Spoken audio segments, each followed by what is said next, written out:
Ladies and gentlemen, welcome to the meeting of the Development Committee. Could I ask everyone to note the fire safety instructions? There are no planned fire drills for tonight. If, however, the alarm goes off, please use the fire exit through the main doors of the hall or the fire exit in the storeroom adjacent to the stage. The fire assembly point is the island in front of the main entrance to the building.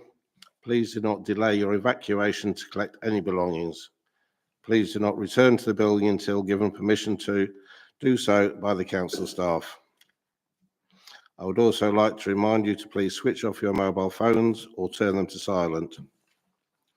Please note that the meeting will be live streamed where the proceedings are capable of repeated viewing. Please ensure your microphone is switched on when speaking and you speak clearly into the microphone. If you are seated in the public area of the chamber, it is likely that your image will be captured by the recording cameras and result in your image being part of the broadcast. If members are for any reason not present for the whole debate of an item, you should consider and seek advice as necessary or whether it would be appropriate for you to vote on that item.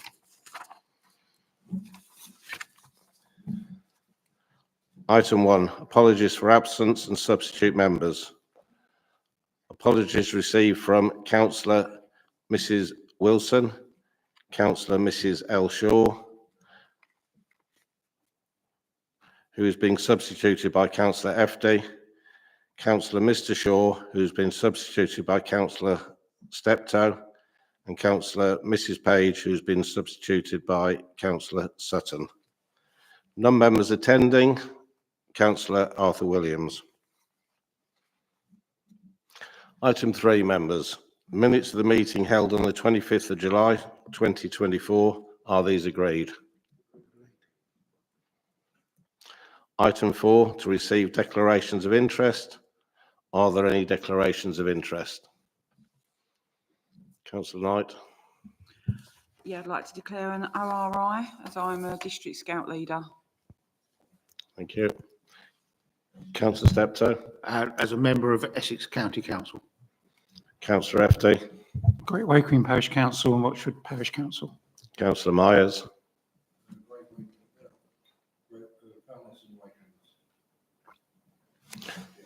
Thank you, members.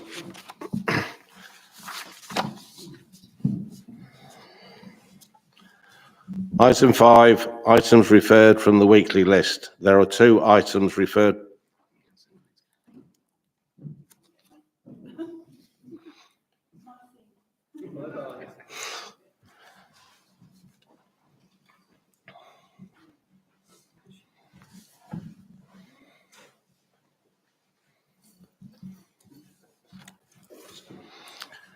There are 2 items referred from the weekly list. The first one is 5/1/24/00223 full Rochford Sports Club Church Walk, Rochford. Mike Schranks will present the report. Thank you, Chairman. This application shown on the screen here is to this site that you see in the darker outline. Get in the mic. Hopefully that's all right. Cheers. I'll start again. This application is to the site edged in the outline you see on the screen there. Rochford Station, to get your bearings, the Freight House, West Street, the junction of Hall Road under the railway bridge with West Street and Hall Road around here. And the site is accessed down this track here. There is 2 particular uses. We're dealing with the former tennis club site, which is a smallish building here with 3 tennis courts to the side and a car parking area, casual car parking area there. But the Scout Hut is next door, which is a larger building, part 2-storey, with its curtilage and yard. Both the site is within the Rochford Conservation Area and the Metropolitan Green Belt. And as I said, it's the smaller of the 2 buildings that you can see south of the railway station. If we can jump to Plan 3, please. The proposal is to change the use of the tennis club to a place of worship, a Hindu temple. No alterations to the building are featured in this application. It's a straight change of use with no alterations to doors, windows, or any extensions. It's just a reuse of what you see there today. The application details also go on to say that they would be using the recreational potential, the sports pitches, the tennis courts, for part of multi-sports facility in the application. At present, the Hindu temple community travel to Ilford or East Ham for religious gatherings, and the current application would provide a much needed local facility for their worship. If we could jump to 5 plan context. This plan is an aerial photograph, but hopefully with some of the features maybe in outline, like the garden extents and some of the housing and the access way. The agent has reproduced this to help us here tonight, but it gives you the context of the environment. The building is located here, like I showed you earlier, but you'll see it's the edges of the Rochford Golf Club. There is a dwelling in some substantial grounds further south off the screen there, but you'll see it's a fairly remote setback location from the main Hall Road. The principal issue is Greenbelt. The site, as I said, is in the conservation area where there's no perceived impact because there's no heritage assets close enough to be affected other than the area itself. But in Greenbelt terms, paragraph 15 to the National Planning Policy Framework allows for changes of use to existing buildings in the Greenbelt. This building is of permanent and substantial construction, which is one of the tests. It's also the proposed use is comparable in traffic activity to the former tennis club. There would be no increase in the size of the building, as I said earlier, and it's well related, being close to Rochford Town Centre, to goods and services. So therefore, officers take the view that it complies with your policy DM13 for the conversion of existing buildings. Now, given the relative distance to neighbouring homes that hopefully you can see on the photographic image, the proposed use for worship would not, in officers' view, give rise to any noise or disturbance over and above what remains the authorised use of the building for sports tennis activities. The application is nevertheless recommended with hours of 7:30 in the morning to 2100, 9 o'clock each day.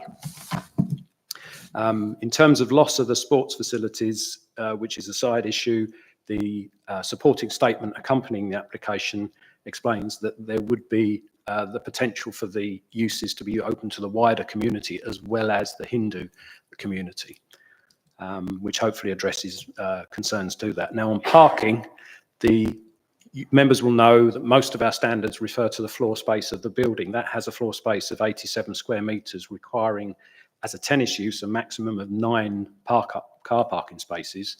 The applicants currently rent the area of land that's got like chipping surfaced here, not to be confused with the Scout hut, although I don't know if when each other wasn't in operation, there's a bit of a local arrangement, but I can't confirm that to members. But the land that goes with the application before you tonight is generally edged in red as here, so you can assume that this is the car park. And although they're not laid out, you can probably fit comfortably 10 cars in there, what we call independent operation. You don't have to ask somebody to move in order for you to be able to leave or arrive. Members will also appreciate that whilst I've stated the requirement as a maximum, members familiar with the car parking standards will know that the closer you get to town centres, you can reduce your car parking standards. So if you're in somewhere remote like Rorath or Foulness Island, no real alternative for transport. When you come to somewhere where you've got alternatives, you've got regular buses to the town centre, you've got a train station nearby, the county says that you can, if you wish, reduce your parking standard. You don't have to ask for the maximum. So as there's about 10, give or take, possible on the site, as the tennis court use and the worship use rely on the same standards, so there's no material change between the measures. And given that the town centre location requires less anyway, officers and the County Highway Authority raise no objection on highway grounds. On the addendum, members will see that there are 2 letters. There is one from a resident a little distant to the site that states comments there about safeguarding and diligence, which members will appreciate, and not directly a planning matter. That is a matter for whoever's, like the Scout hut or anybody, Scouts operating nearby. And there's been a response from the applicant, largely overlapping with officers' report, but in response to the call-in.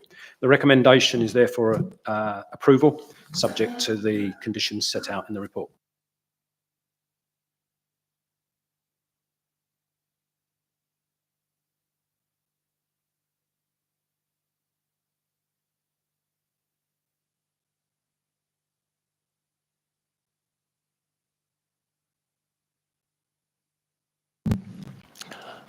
Thank you, Mike, for that report. There are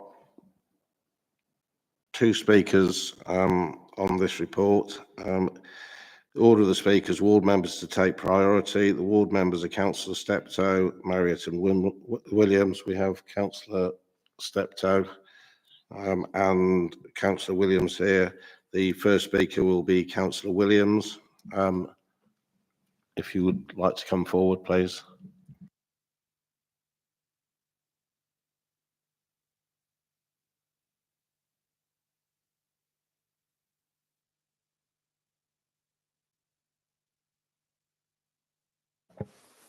Thank you, Mr. Williams. You've got Councillor Williams. You have 5 minutes. I won't need 5 minutes. Thank you, Chairman. Thank you, members. Firstly, I'd like to point out that I have absolutely no issues with the change of use for these premises whatsoever. Well, thank you for allowing me to speak on this matter. As the report states, the Rochford Tennis Club is situated down a private lane, Church Walk, which also serves a single house at the end of the lane, also a functioning scout hut immediately next door.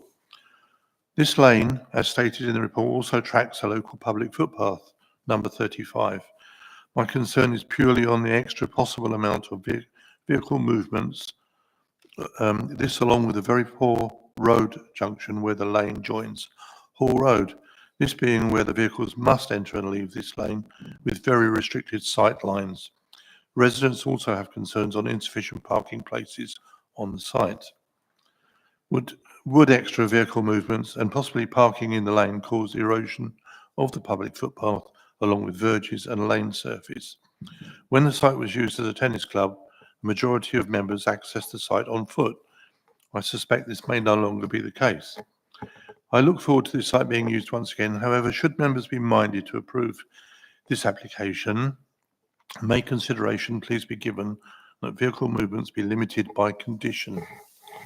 Thank you, members. I wonder if it's possible, Chairman, if I have a few pictures here which I would just like to pass around of the junction. It may help members. Is that okay? That'd be absolutely fine. Thank you. Good, if you could pass them around. Well, thank you very much, and that's all I have to say at this time. Thank you. Thank you, Councillor Williams.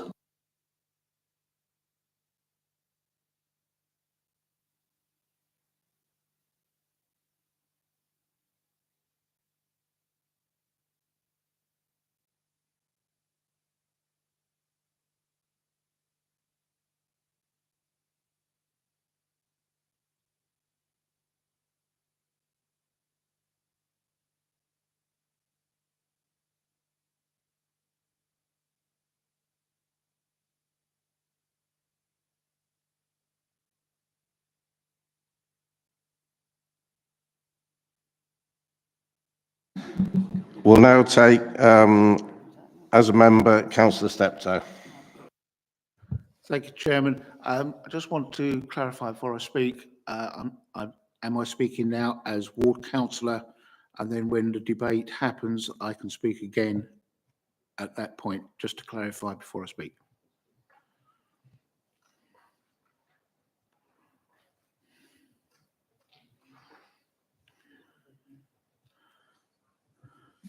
Bear with me a minute, Councillor Steptoe.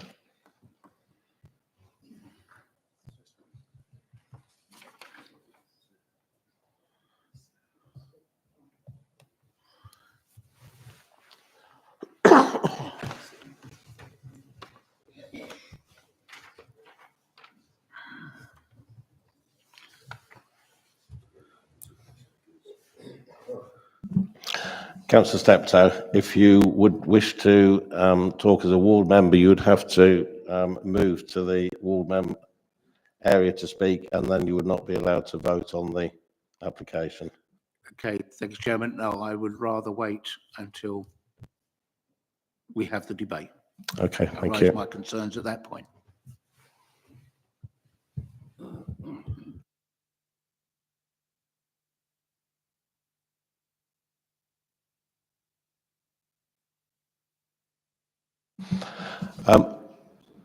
We'll proceed to the debate now. Is there any committee members who would like to speak on this?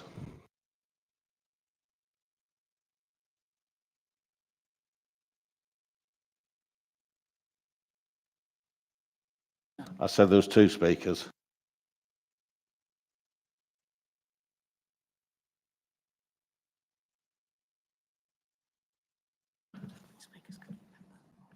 Councillor Sutton? Do we have any idea what the capacity of the space will be once it's converted? Mr. Shranks?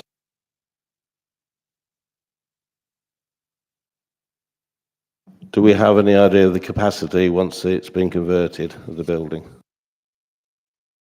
Capacity, sorry? The capacity of the building? No, we wouldn't know how many people. I can tell you it's 80, was it 7, I said, square metres in floor area. It's not a very big building. I don't know if Claire can throw the floor space of it up again. It's not, don't confuse it with the building next door, which is much larger, which is the Scout Hut. This is, dare I say, a bit more like a shed. You'll see there's a reception. If you look at the doorways, particularly the single doorway at the bottom, that gives you an idea of, if you like, one person's standing room. If you then look at the rest of it, it's not in itself a big building. There's only 2 small toilets, maybe 3 with the disabled, and it's operated as the tennis club like that for a number of years. So it's not what you would call a big building. Clearly adequate for the applicant, otherwise I assume they wouldn't have purchased it.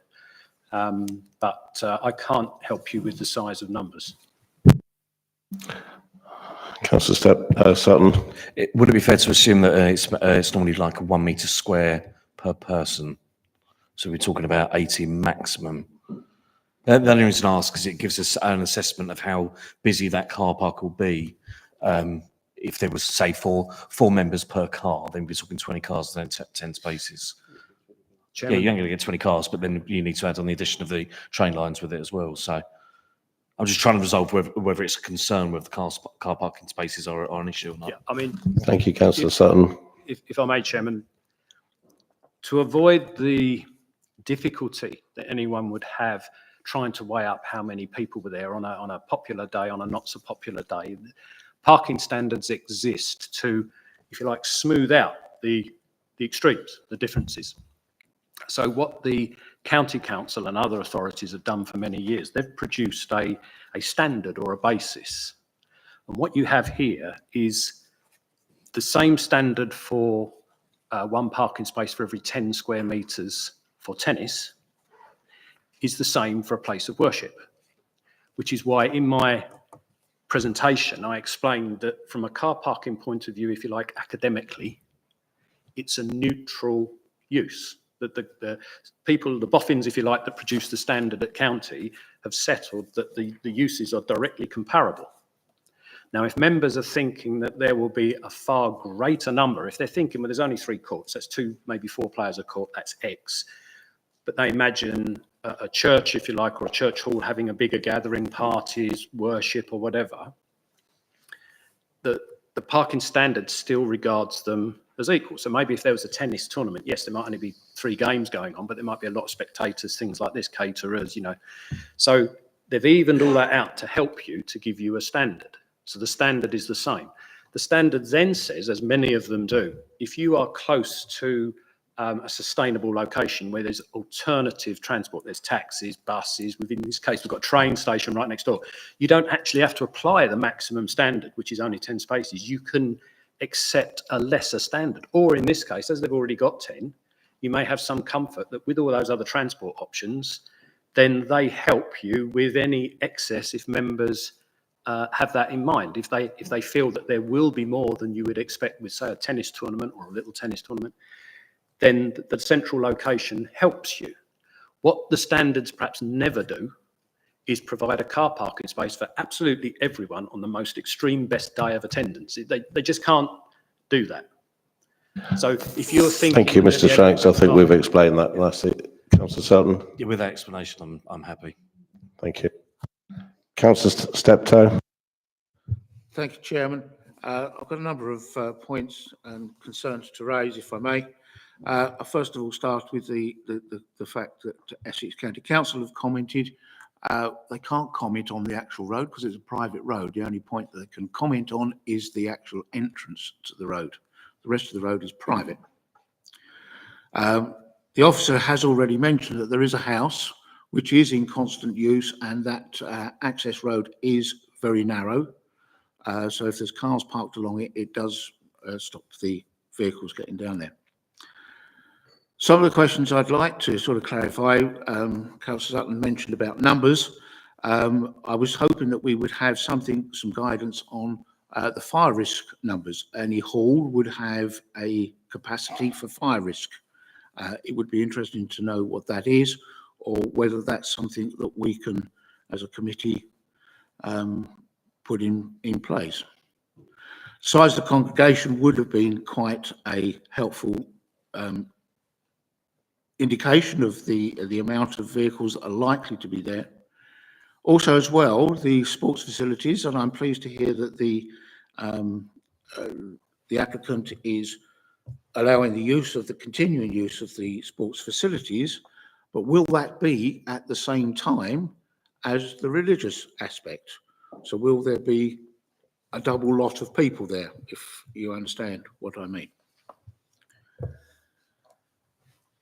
The hours of 7:30 in the morning to 2100 hours at night seems quite a long time.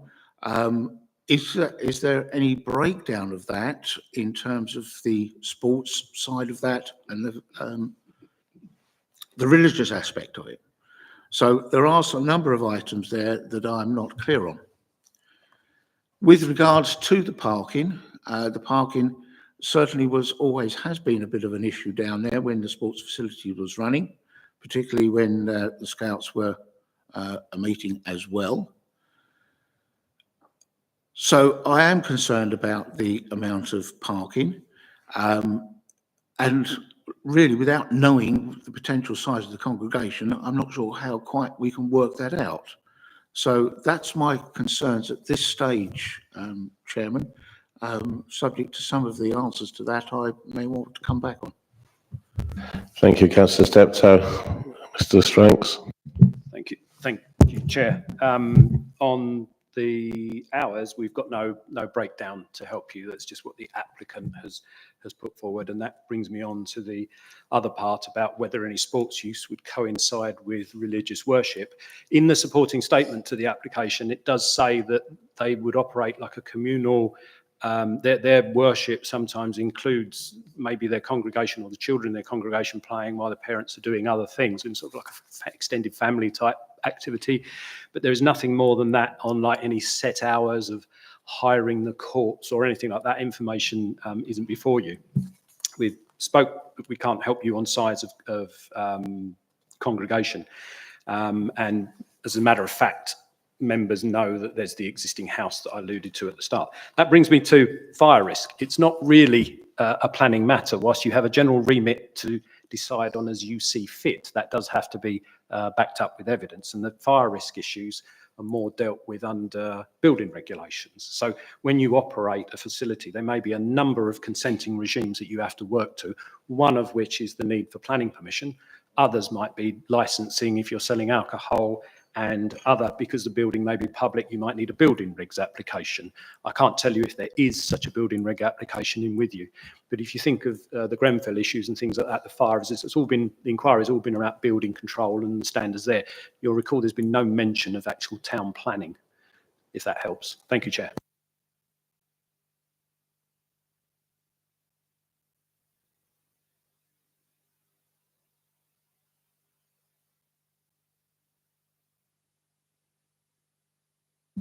Thank you, Mr. Stranks. Councillor Steptoe. Thank you, Chairman. Just to clarify from what the officer said, I wasn't clear whether the sports facilities, and I understand that when the religious part of it is in operation, the families will be using it, but outside of that, will it be open to the public? That's not clear on that particular point. I'm fully aware that the fire regulations is not a planning matter, but it would have been a useful piece of information to determine the capacity of the use of the building. It would just have been a useful piece of data to be able to have in our deliberations. I would urge the committee, if they would, to look at and consider the parking issue, it is going to be problematic. It is very limited in that area. The access road itself is very limited. I won't say it's an unmade road, that would be incorrect, but it's not particularly well made up. And of course, as I say, it is very narrow, so if there's any blockage there, it will block out the other users of the access road. So I would urge the committee, if they would, to consider the aspect of the parking is insufficient in this particular case. Thank you, Chairman. Thank you, councillor Steptoe. Mr. Stranks, can I just clarify the parking aspect? There is train station there. Is there access from the car park and the train station? Yes, Chair. I mean, I've done it myself as a cut through. Sometimes you can go from, say, the Freight House or West Street. I don't know if Claire can show us on perhaps the photograph that the agent produced. Yeah, that'd be probably slide. I think call it context plan 5. That might help us. There you go. The Freight House, which is a council regime car park, I think free Saturday afternoons and on Sunday. That is there. A lot of people either cut round or you can now step up through here. And you can come through this gate here, over the bridge, down the sort of disabled ramps here, and then access this way, as do people in commuting in the morning. If they're going to Southend, they walk through that way and save going around the corner. So we've got a public car park at the Freight House. I'm not familiar with what the regime is on a Sunday at the railway, whether that's free. But then we've got the council's car park, roughly where my Sabre is off the screen at the back of Back Lane and West Street in Rochford. There is plenty of public car parking provision. The Freight House is quite large. So that's free on a, say, Saturday afternoon and Sundays at the moment. But this proposal would be 7 days a week. So members would have to consider the typical use on any given day between the hours of operation. Thank you, Mr. Was there another question, councillor Steptoe? Just to clarify, the station car park is chargeable 7 days a week, I believe, and it is more expensive than our car park. Thank you, councillor Steptoe. Councillor Stanley? Thank you, Chair. Just two things that have come to mind. Because of it being the location is very, very tranquil, and for the residents that live down that road, will there be any noise restriction in the way of mitigating it to the building itself to keep the noise levels down? At 7:30 in the morning, they could be under worship at 8 o'clock, which might disturb the residents locally. If there's any mitigation there that might be deemed to have. Also, on the map there, we've got parking on the other side of the area that we're talking about. Is that a passing area, or is it a parking area for the Scouts? If the tennis or the Hindu people will naturally park there, if it isn't their parking space, how will that be mitigated? Thank you. Thank you, councillor Stanley. I think on the parking aspect, we've reasonably covered everything on that, but do you want to come back, Mr. Stranks, on that? Only if it helps, Chairman, I can reiterate the difference between the two areas shaded grey, if that helps members. On the noise issue that was raised, there is no condition. There's on the noise issue, there's no feature to the recommendation about any noise insulation. There's no evidence been submitted or issues raised from anybody about the likely effect of noise. Because obviously, if you're going to say that you want noise insulation, you've got to have an idea of what the sound level should be that they're insulating against. Now, there's none of that information in this application. Officers haven't deemed it necessary. I would like just to point out that it is right next to the railway. I think that's quite a busy railway. So I don't think the additional noise in there, and also obviously tennis courts, but is that okay, councillor Stanley? even though, Chairman, that there is a railway station there, it's not as though noisy as you may presume because of the new electric and track that's being laid to reduce the noise levels, not like it was in the 1960s, 1970s, I might add, because I live on top of the railway line as well and I never hear it. So all I'm saying is that with 40 people, I don't know what they're going to do, whether they're going to dance, whether they're going to sing, whether they're going to shout, or whatever drumming noises there are. Should there not be some sort of evaluation on the noise that's going to be created? And if the doors are open, the noise will come out even further than what we anticipate. And at 7:30 in the morning, I don't want to be woken up at 7:30 in the morning with that sort of noise. Thank you. Thank you, councillor Stanley. Is that a material planning matter? It can be, but it's difficult. One of the things that you have to remember, I think, Chair, is that there's other legislation better placed to deal with certain activities. So whilst the planning decision is a public one, it invites people to contribute and members have to deliberate, noise is best dealt with under environmental health legislation. Often people say that development sites have got noisy diggers and things like this. Although planning, sometimes members wish to deal with it in that case, you find the environmental health officer goes down there and finds that the digger has got a broken exhaust and he can serve an abatement notice or something to get that corrected. So if this activity was deemed to be noisy, you've mentioned about banging drums and musical activity, then there would be a complaint raised to the environmental health people who would go down with complex machinery and measure the noise over a duration period of time. And they would come to a view whether under environmental health, the noise was excessive and their actions can be taken. So planning can look at noise, but that might be if you've got, I don't know, a particular piece of industrial apparatus or something that's being proposed as part of an industrial development, but then we would be asking our colleagues for their advice. I think members can be reassured that if they grant planning permission for this, if noise was to raise as an issue, there is other legislation, don't forget, that can deal with that if it arises. Thank you, thank you, Mr. Stranks. Councillor Eaves. Thank you, Chair.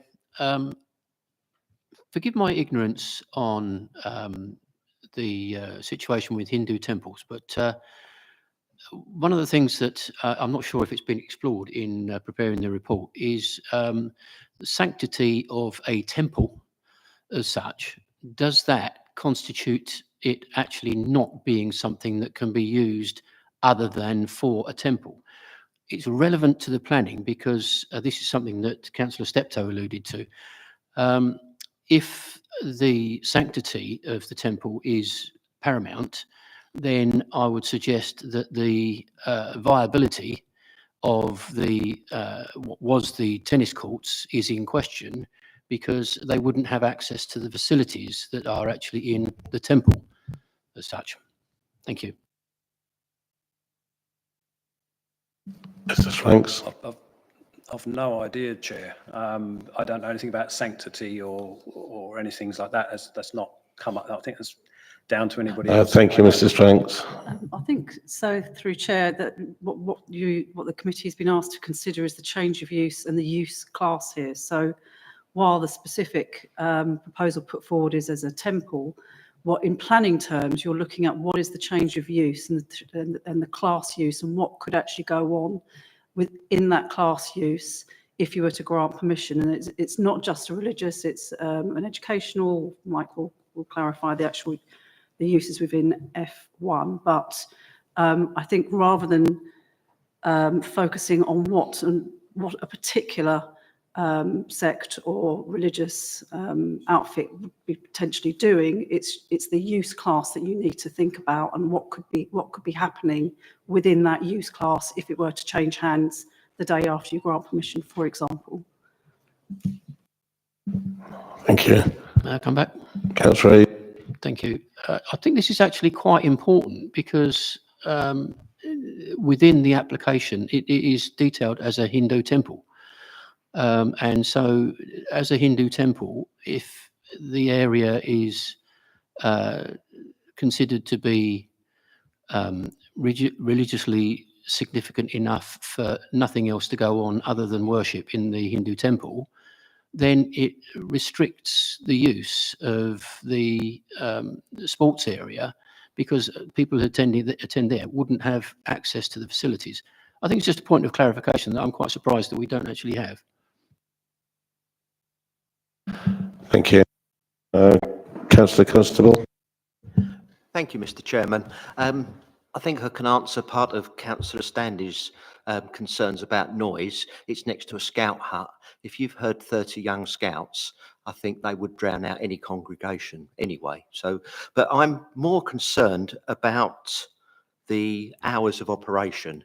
Starting at 7:30 in the morning, accessing that road, that is a disabled access to the station. And a lot of commuters who are going up to London get dropped off along that area and on that road. And I'm very concerned that if we agreed those hours, there may be a conflict between commuters and people accessing the area for the congregation. So I would personally like to see those hours restricted and maybe starting at 9 o'clock in the morning for that reason, so that it's after the rush hour. And I don't know if we can put that in as part of the planning, Mr. Chairman. Thank you. Mr. Stranks. Chairman, yes, if members feel that as they consider this application, what would make it acceptable is a change to the hours. That is acceptable. You have to have a reason for doing so, and I think I've just heard basically that conflict with traffic at peak hours, etc., and limited parking in members' view on site, bearing in mind the standards are equitable.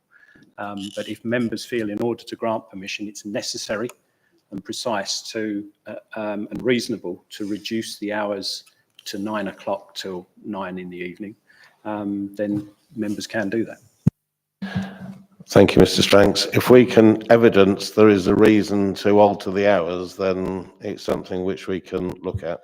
I think what I stated would be quite evidence, the commuter access and people dropping other commuters off who are going up to London. You see that, I drive past that on a regular basis, especially in the early hours of the morning, and it is quite a problem with the commuters. Plus it is the disabled access for the London bound station. So they wouldn't be coming in from the other side and parking. They would be coming in from that side, because if they're disabled, they can't get over the railway bridge. So I think those points I've made are quite enough, and I'd like to propose that amendment to the planning application. If someone can second that.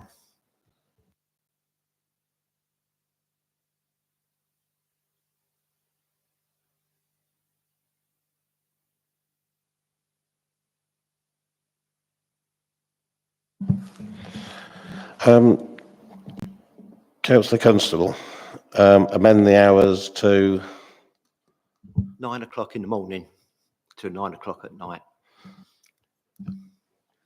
we have a members. We have a proposal in front of us to amend the hours till from 7:30 a.m. to 9 a.m. to 9 p.m., which has been seconded by Councillor FD.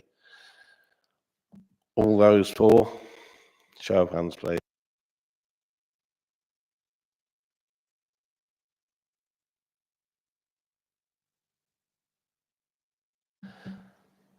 All those against? Any abstentions?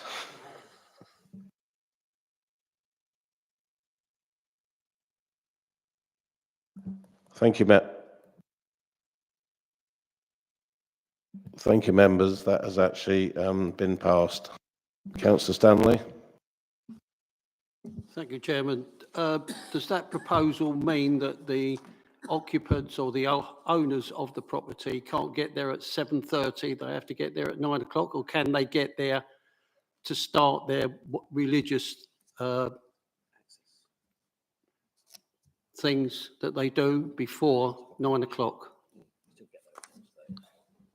I would imagine it's like any other building site. They can get there at, early in the morning, as long as they don't start the work till 8 o'clock. Sorry, Mr. Chairman, is Strank. that? Sorry, Mr. Stranks. You mentioned 8 o'clock, Chair. It would mean that you could perhaps arrive and wait in your vehicle, but worship or other activities would commence, if you like, in the building on the site from 9.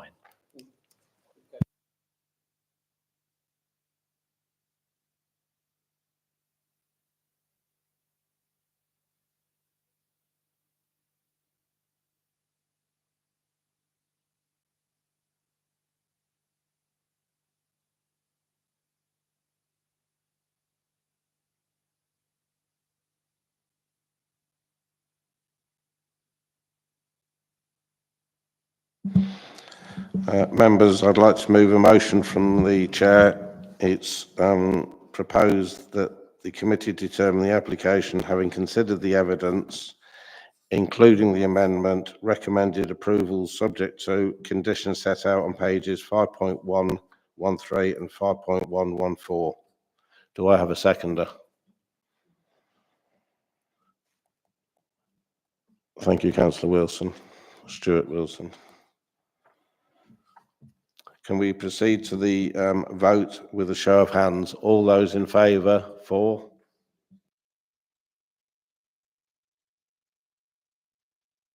All those in favour, for?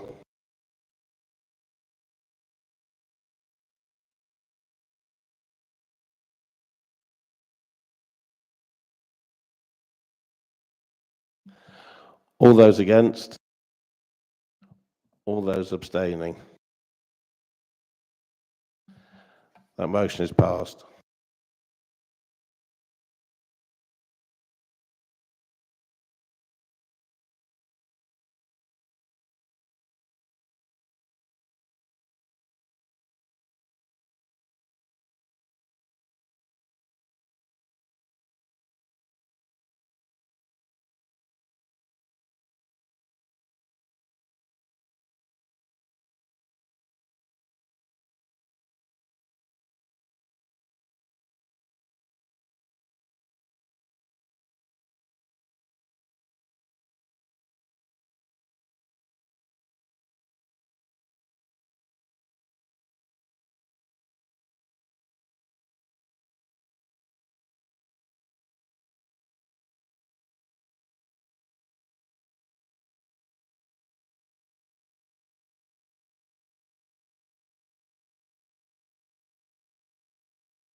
Thank you, members. We'll now take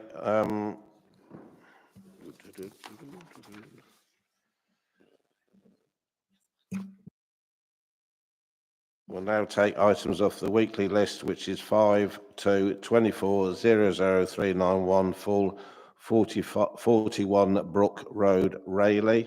And again, Mike Stranks will present the report. Thank you, Chair.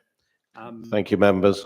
This application is to the very eastern end of Brook Road, shown here in this site edged outline in red. You'll see it's one of the older elongated buildings, a skewing frontage with a parking area to the front, one of the older single story with a mezzanine in, industrial buildings of a small group at the end of the estate backing onto the residential properties. You'll see there's an area of land at the back close to these gardens. The proposal is actually retrospective, where the former industrial use has ceased and a new use for the wholesale distribution of hair and beauty products has commenced, and they now seek permission for that. The proposal also includes 3 containers, which we'll see in a moment, and the use provides, by the applicant's details, 5 full-time and 9 part-time positions. If we can see the site plan, please.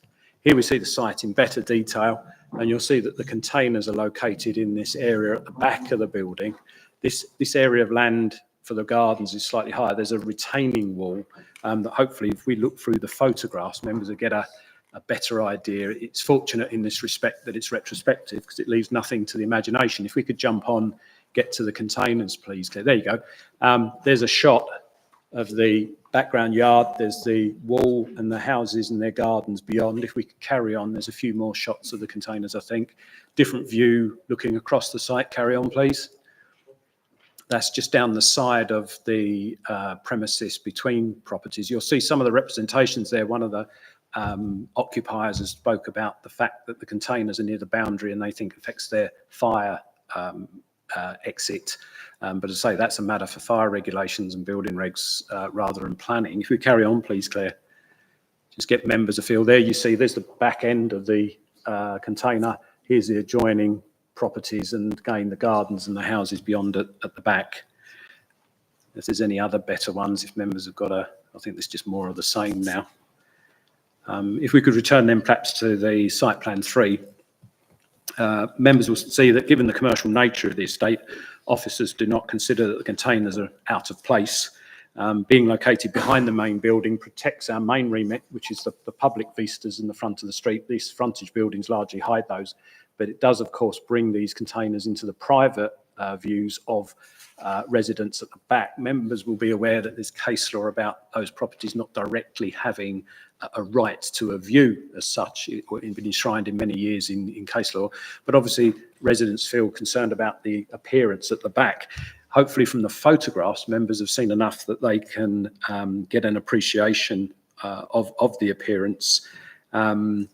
The storage and distribution type is unlikely to give rise to the excessive noise levels over and above those of the industrial unit. It's normally a quieter use. Yes, you get vans and deliveries and unloading, but compared to other activities with the former industrial use, it's deemed to be a quieter type of use. The recommendation is therefore approval, subject to the conditions set out in the report. Thank you, Mr. Stranks.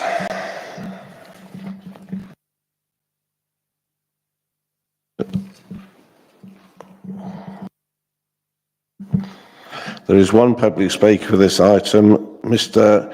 Mahmood would like to speak in support of the item.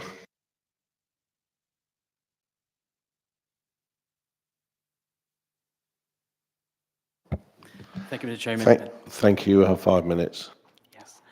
I would like to speak in support of the application. The containers are at the ground level. They are not a hindrance. They're not causing any noise because if you compare with the previous use of the property with a car garage, they used to store cars at the back. So I wouldn't say it will cause any noise or any right of way to the residents at the back. That's all I have to say. Thank you.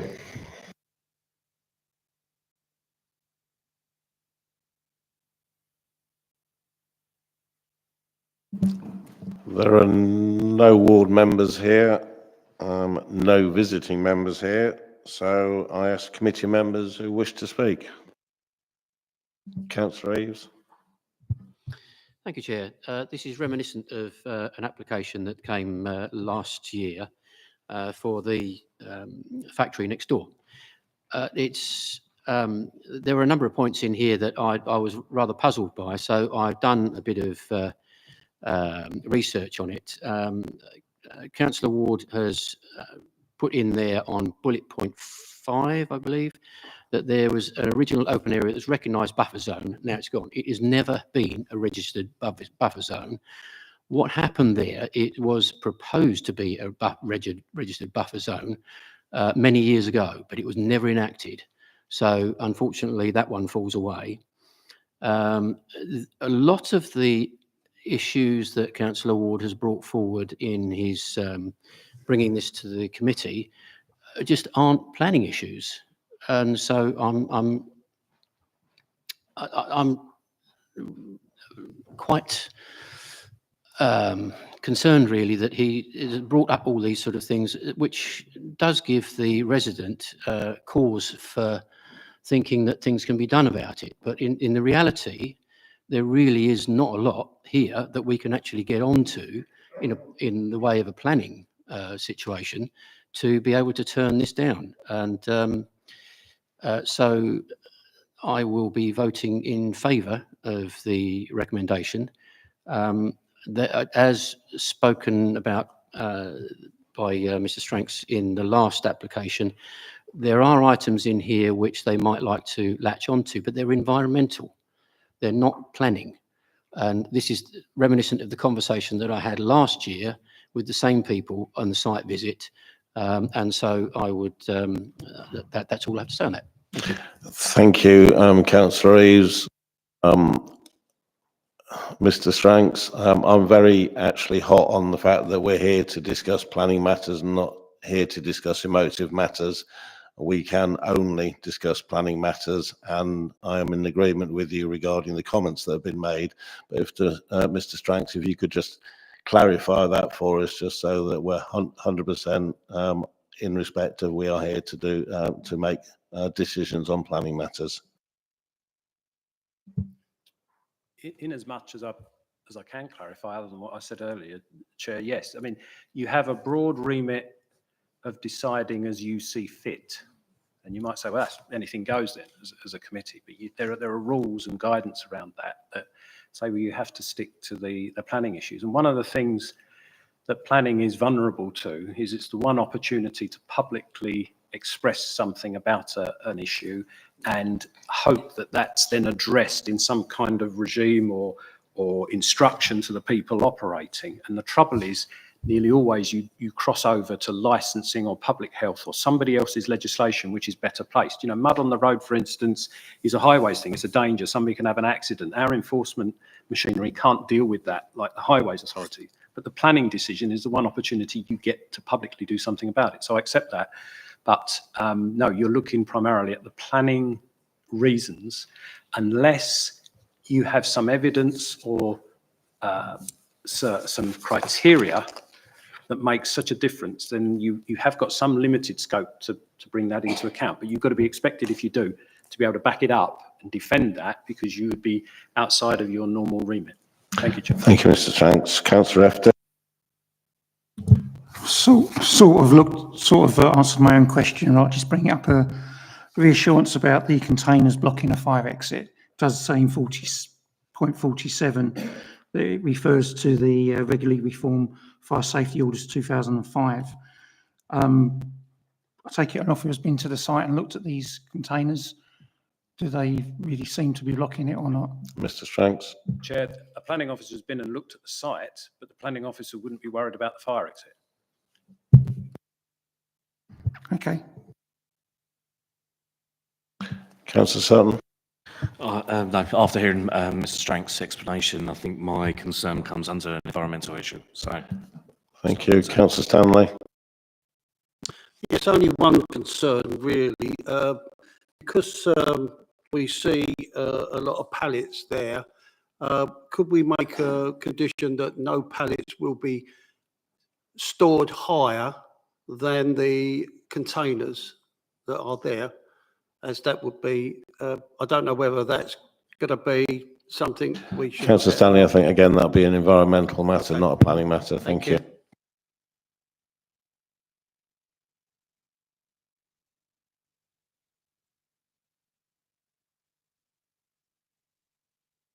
Councillor Steptoe. Thank you, Chairman.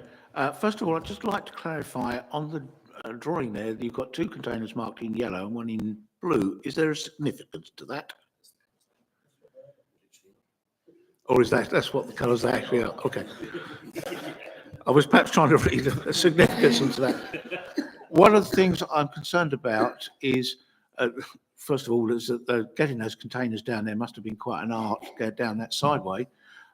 Whether we can limit the number of containers to 3, and that if they wanted to increase further numbers, that they'd need to come back. Otherwise, we could see those containers growing in number. Thank you. I think at the moment we're making the decision on the 3 containers that are there. You are, Chair, but if it helps, you could put a condition on the limit, but it's probably that an extra container would require planning permission under current rules anyway. But if members are more comfortable with a condition, bear in mind, we don't know what legislation might come about. It's a bit prejudicial, but if that makes a difference, limiting the number of containers to what you have, you could get away with, I think. I couldn't quite hear what the officer said.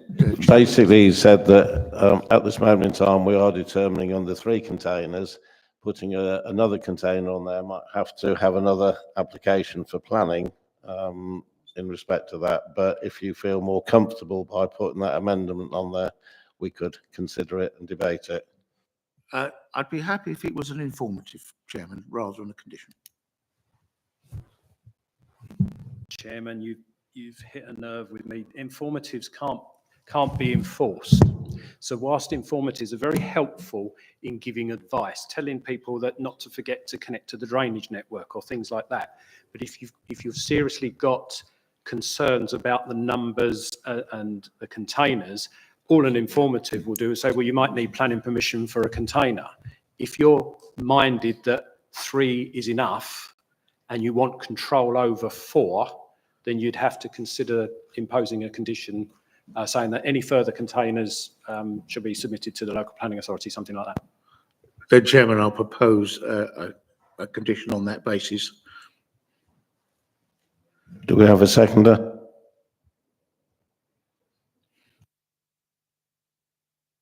Councillor Eaves, thank you.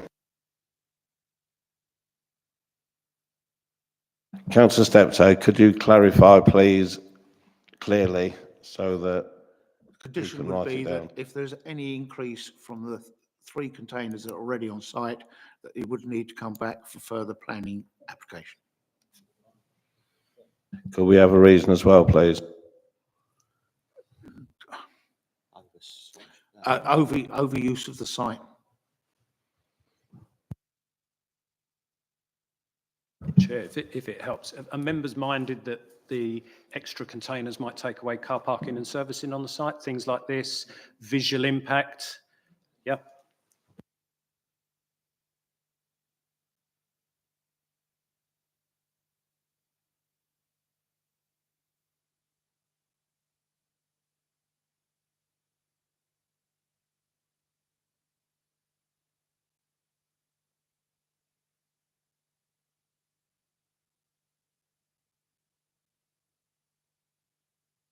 Right, we'll go to a vote on the amendment.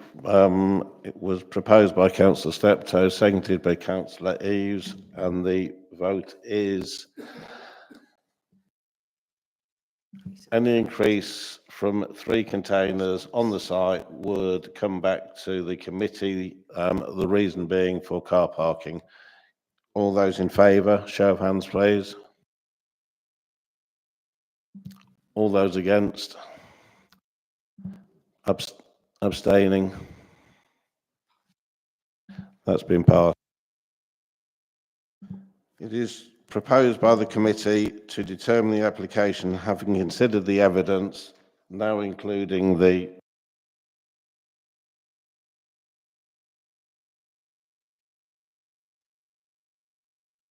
addition that anything above 3 containers will come back to committee. It is recommended for approval subject to conditions sent out on page 5.212. Do I have a seconder? Councillor Eaves. I'll now proceed to the vote. Can we have a show of hands for?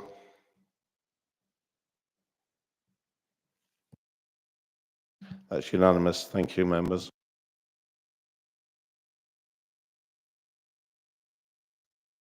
Now move on to item 6, 240014 full Building B Foundry Business Park, Hockley.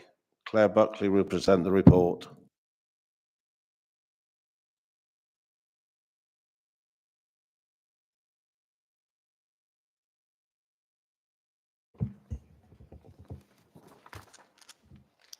Thank you, Chairman. This application is a full planning application for the conversion of an existing building into 13 apartments at Building B of the Foundry in Station Approach, Hockley, also known as Thurs House. So looking at the site context, I'm just going to zoom in slightly. So looking at the site context, to the north is the Greater Anglia railway line here, with Hockley train station just to the east. We've also got to the eastern boundary access onto the Foundry estate, where we've got station approach roundabout there too. Dwellings are located in Clayswell Court here and also Spa Court here. And then we've got the neighbouring Eldon Way Industrial Estate located here. The site is allocated as employment land within the Hockley Area Action Plan. The site is part of the wider Foundry site, which consists of a number of buildings, all used for commercial purposes. So to the north, we have Kilnfield House, referred to as Building A. So this has lawful office use and has received prior approval for conversion of the building to 7 dwellings. The main Foundry building is located to the centre and is referred to as Building C. This part of the site also has a single-storey building along the southern boundary, with containers, yards, and a further small building also located to the western boundary here.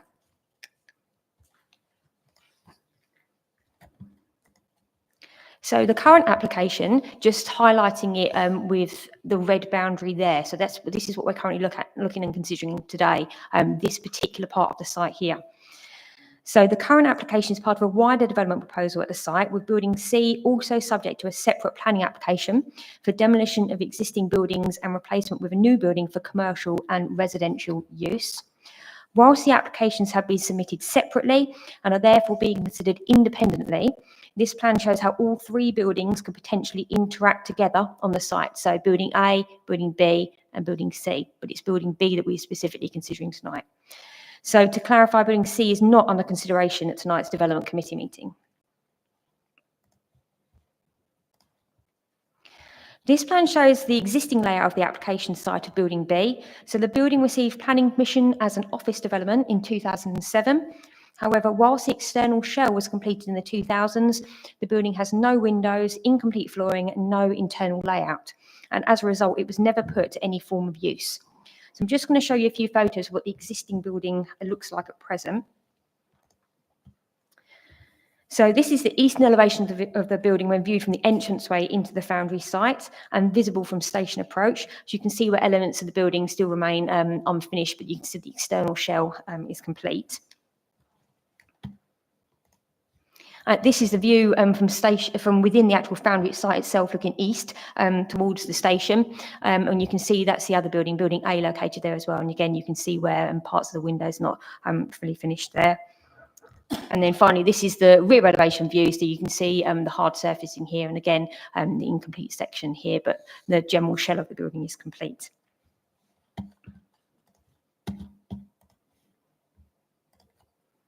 So this shows the proposed layout. The development seeks permission for the conversion of the building to 13 apartments with a mixture of 1, 2, and 3 bedrooms. There are some external works proposed, which include an increase in the roof height, other extension works, and external alterations, but the footprint of the building is very similar to existing. There will be 2 entrances to the building, so that's the front there, and then the rear entrance would be located here. Each dwelling would have a terrace or balcony, and there is also a communal amenity space, so that section there is communal amenity space.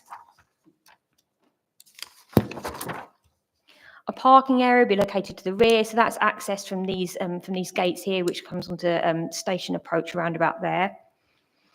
We also have soft landscaping surrounding the site, and here is a bin store as well, which is an integral bin store.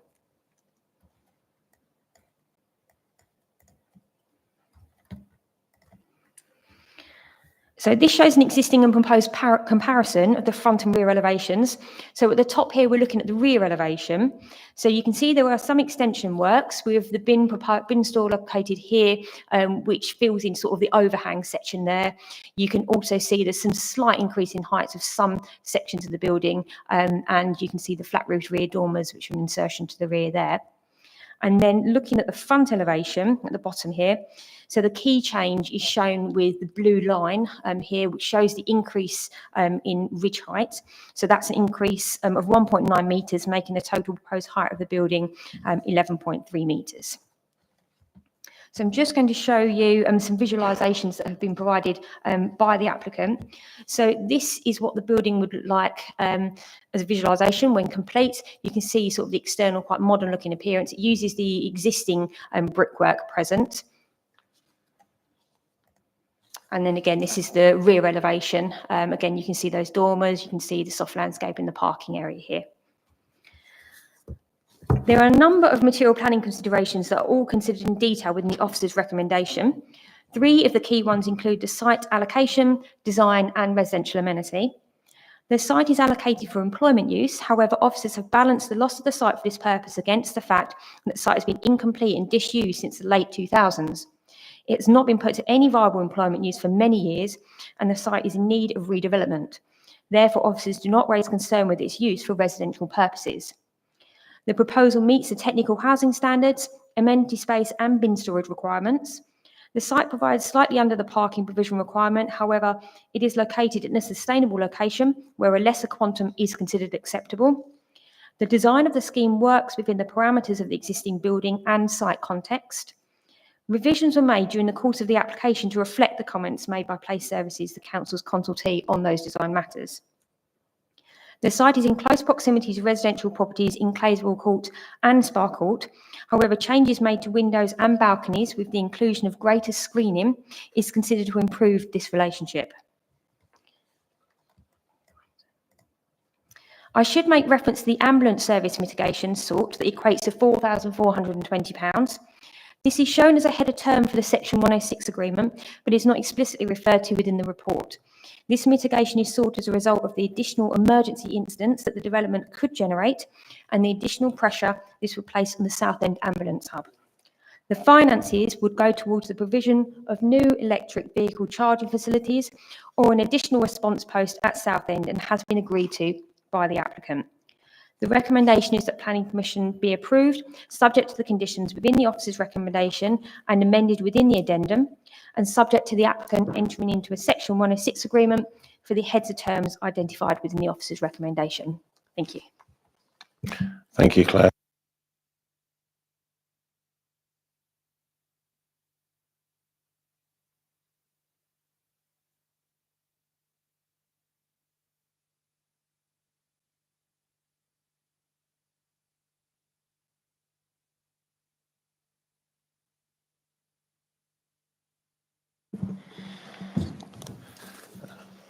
Thank you, Claire. There is one public speaker for this application. Ms Hutchins would like to speak in support of the application.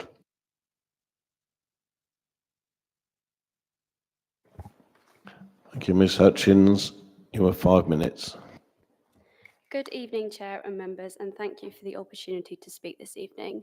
My name is Katie Hutchings from Sphere 25, speaking on behalf of the applicant Govey Homes Limited in support of the proposed development. The planning application before you relates to Thursdown House at the Foundry, referred to as Building B. Planning permission was granted at the site in 2007 for the construction of Thursdown House for use as offices set across 3 stories. Construction began in 2008 but ceased in 2010. In the last 14 years, the building has stood as a vacant shell.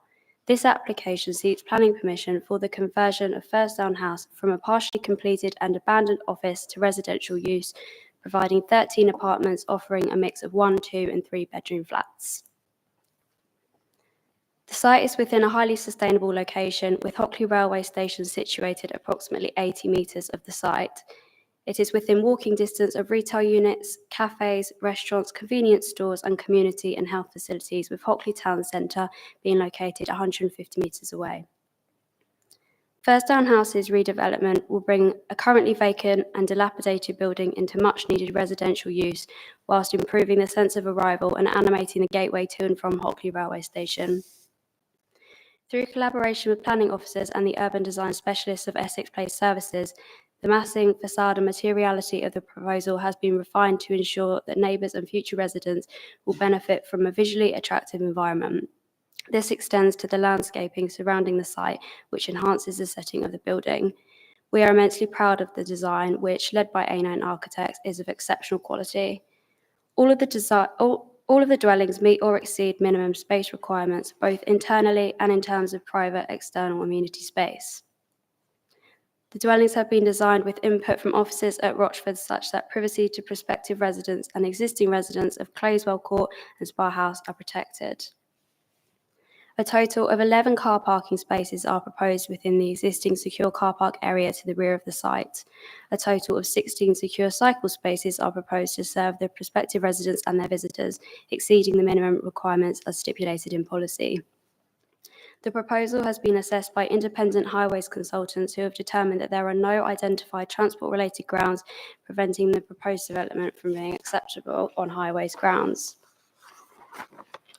To support this conclusion further, Essex County Council's Highways Authority raised no objection to the proposal. In accordance with planning policy, one of the 13 dwellings is proposed as an accessible unit meeting M43 standards in relation to wheelchair accessibility. An accessible car parking space is provided to this unit. 2 of the 13 dwellings are proposed as affordable units offered at discounted market rent. Whilst units offered at discounted market rent are typically proposed at a rate of 20% below the market rent, Govey Homes Limited have offered the affordable units in this case at 50% of the market rent, thus representing a contribution to the delivery of genuinely affordable homes in the districts. In addition to the provision of 2 affordable units, Govey Homes has confirmed their agreement to a range of mitigation measures requested by the Planning Authority, which will be secured through a Section 106 agreement. This includes contributions to the NHS and ambulance service, habitat mitigation and infrastructure to include improving library facilities. In summary, the proposal, which is compliant with all relevant policy, seeks to deliver 13 high-quality flats, bringing a currently vacant, partially complete and derelict building into active and valued use in a highly sustainable location, whilst contributing to Rochford's housing targets. I hope that you can support the officer's recommendation to approve the application. Thank you. Thank you, Ms Hutchins.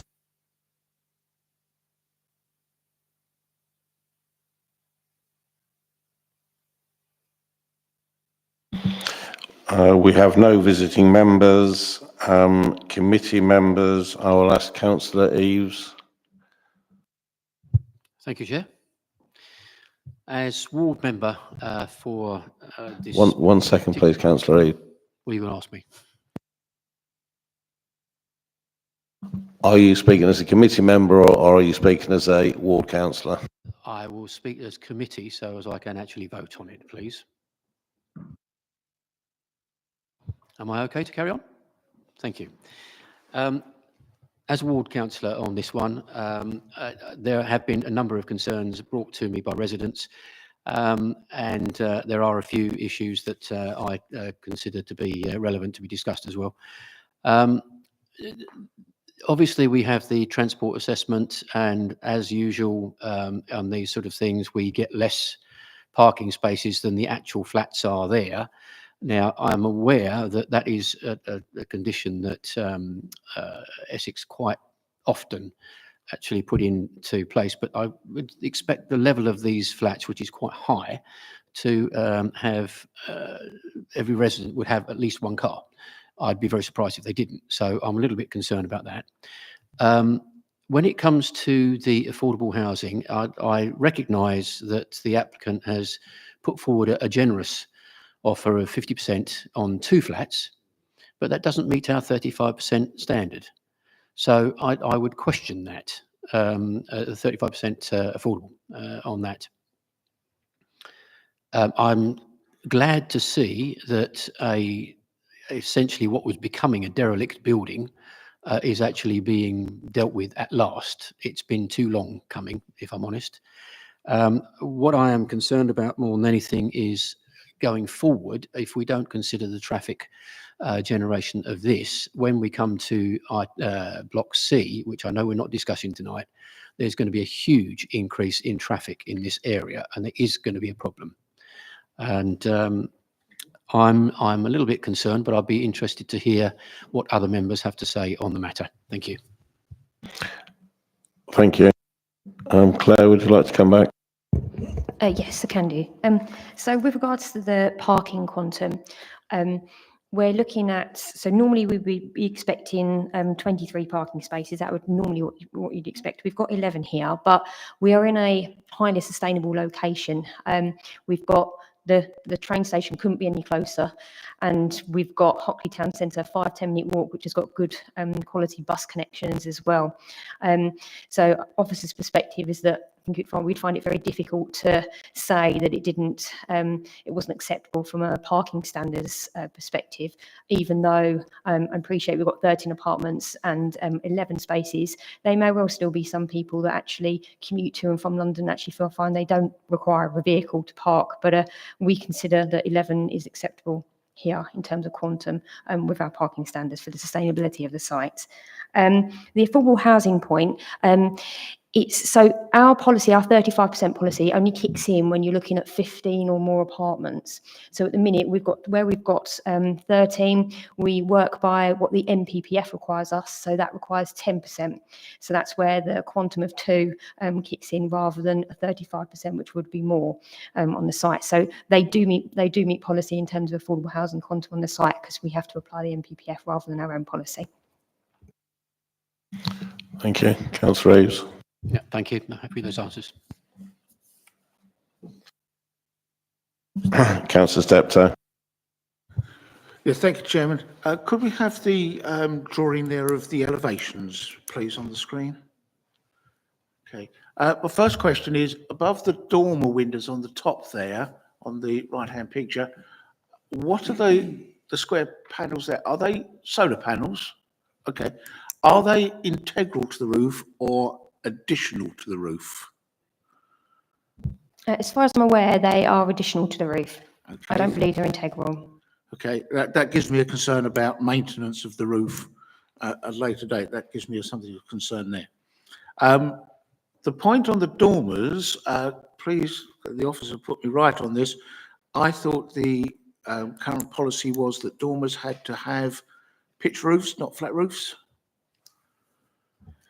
So with regards to pitched roofs, that's on front elevations that we seek to achieve the pitched roofs. We're not so concerned on the rear elevation in regards to SPD2. Thank you. And my final point was around the 50% for the 2 units that Councillor Reeves mentioned there. Will that be conditioned so that can't be changed at a later date, that say in 5 years' time, they suddenly find it's gone up to 75%? So the percentage, just to sort of make sure that we're talking about the right thing when it comes to the percentage. So they need to provide 10% affordable housing on this site, which equates to 2 units. The 50% figure that's being referred to is the discounted market rent, which applies to both units. Just wanted to make sure that was clear. And that will be part of the Section 106 agreement. So it will be written into the Section 106 agreement as a requirement. So that can't be changed at a later date. That fixes it for...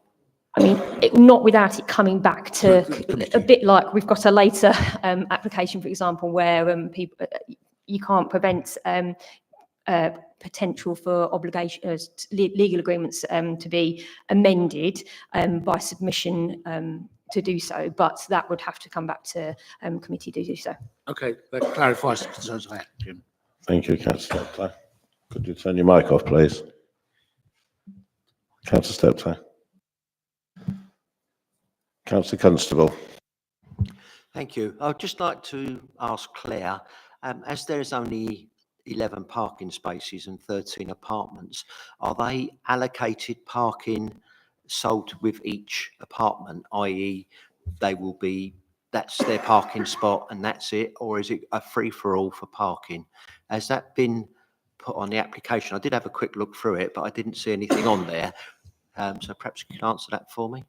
It's not something that we have information of at the moment, but it would be something that their management company of the parking area would decide themselves as to who would be allocated what parking space. And normally they would be given an allocation, I'd say, with this sort of quantum, but it wouldn't be something that we'd know or be in control of from a planning point of view.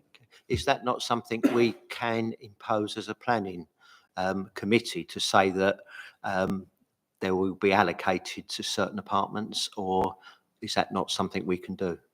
No, it wouldn't be reasonable for us to require that because we don't know how the applicant developer is going to allocate the parking spaces, which apartments they wish to have certain parking spaces. The most we can do is require the parking spaces to be laid out formally. So we have those formal 11 spaces laid out, but we can't require allocation. So just to clarify that the people buying the flats know that they're buying the flats either with or without a parking space. Is that correct?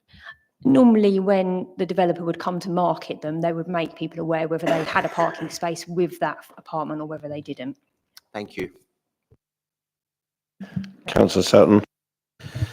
Thank you, Chair. I just want to ask about the affordable housing. Do we know if it's committed to like 2 1-bedrooms, or is it 1 1-bedroom, 2 1 2-bedroom? Do we know what the allocation of that is? I believe it's actually, I don't, without looking it up, I'm not aware actually. I can't confirm for definite what the actual unit numbers are in terms of the bed mix without sort of looking it up, sorry. Councillor FD. Thank you, Chairman. Is there going to be any decreasement in the gap between the two, is it buildings A and B, actually into the site? Do you say it's more or less going to be on the same footprint?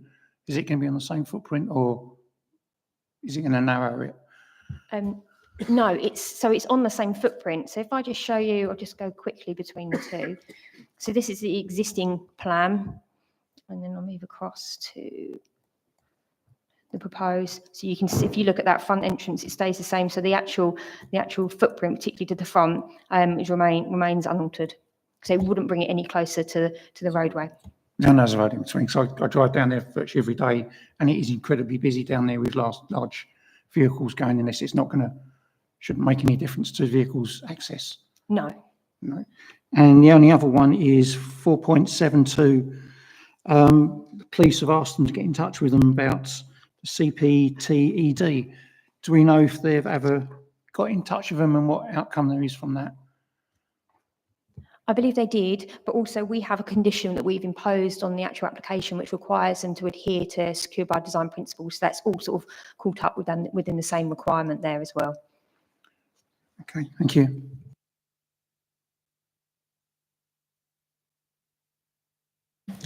Thank you, members.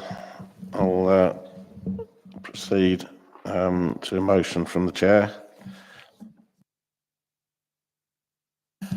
It is proposed that the committee resolves that planning permission be approved subject to the applicants entering into a Section 106 legal agreement under Section 106 of the Act to provide the following heads of terms. 1. NHS £6,300 in mitigation in order to increase capacity for the benefit of patients of the primary care network operating in the area. 2. RAMS £2,037.88 in mitigation as the proposal is considered to have a significant effect upon the interest features of the aforementioned designated sites through increased recreational pressure when considered either alone or in combination. Number 3, SUDS management and maintenance. Number 4, open spaces and parking spaces management and maintenance. Number 5, affordable housing 2 units of the intermediate tenure discounted market rent. Number 6, ambulance service £4,420 contribution to mitigate harm to the Southend Ambulance Hub. Number 7, Essex County Council infrastructure £1,011 and 40p to improve, enhance and extend library facilities and services provided, and to expand the reach of the mobile library and outreach services, including a 700 monitoring fee for the S106, and subject to the conditions sent out on pages 6.2 to 6.11. Do I have a seconder, please? Thank you, Councillor Stanley.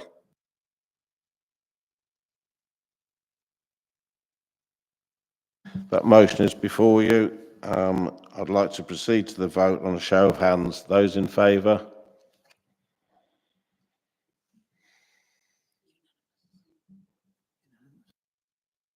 That's unanimous. Thank you, members.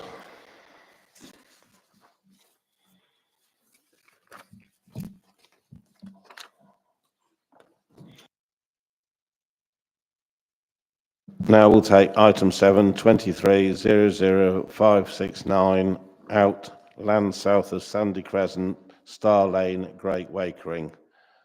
I'll now ask Earl Evans will present the report.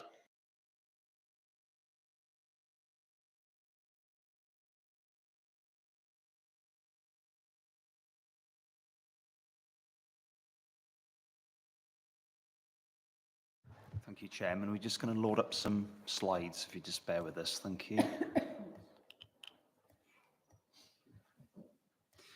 I'll make a start. So this application is for an outline planning permission for commercial development. The actual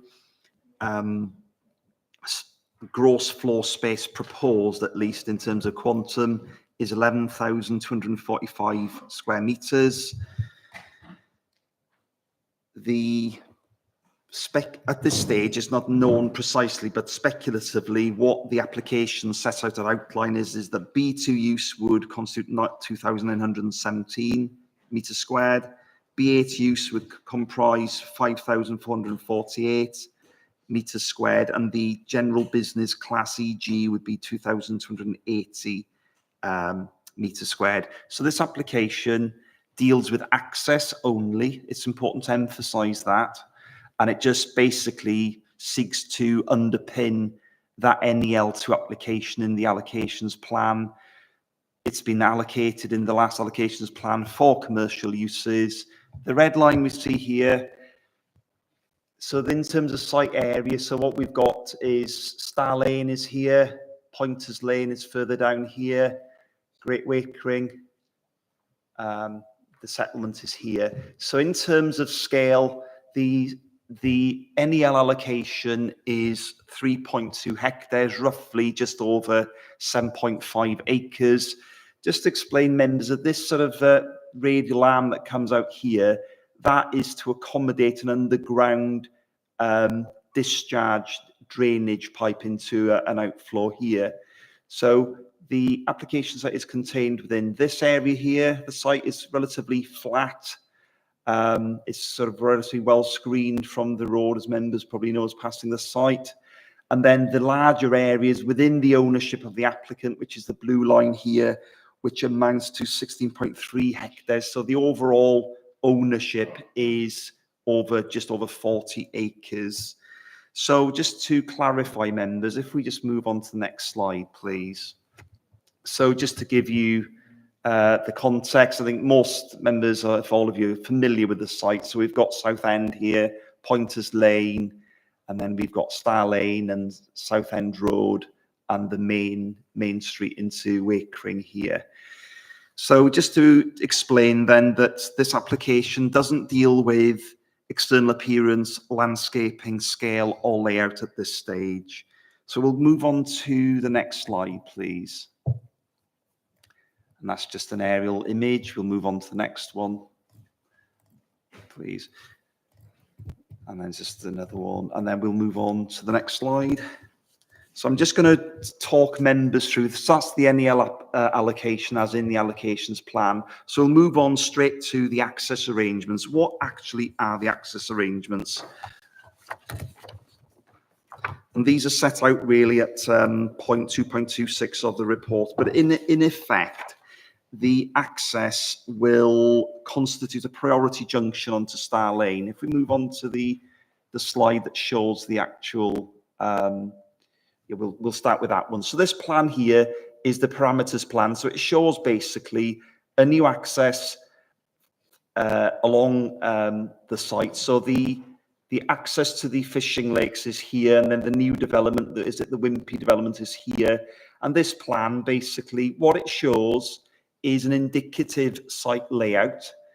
So what we know is the access is definitely going to be here, and there's going to be approximately it's going to be an access with a 2.4 setback visibility, which will require some removal of hedgerow vegetation along this boundary here.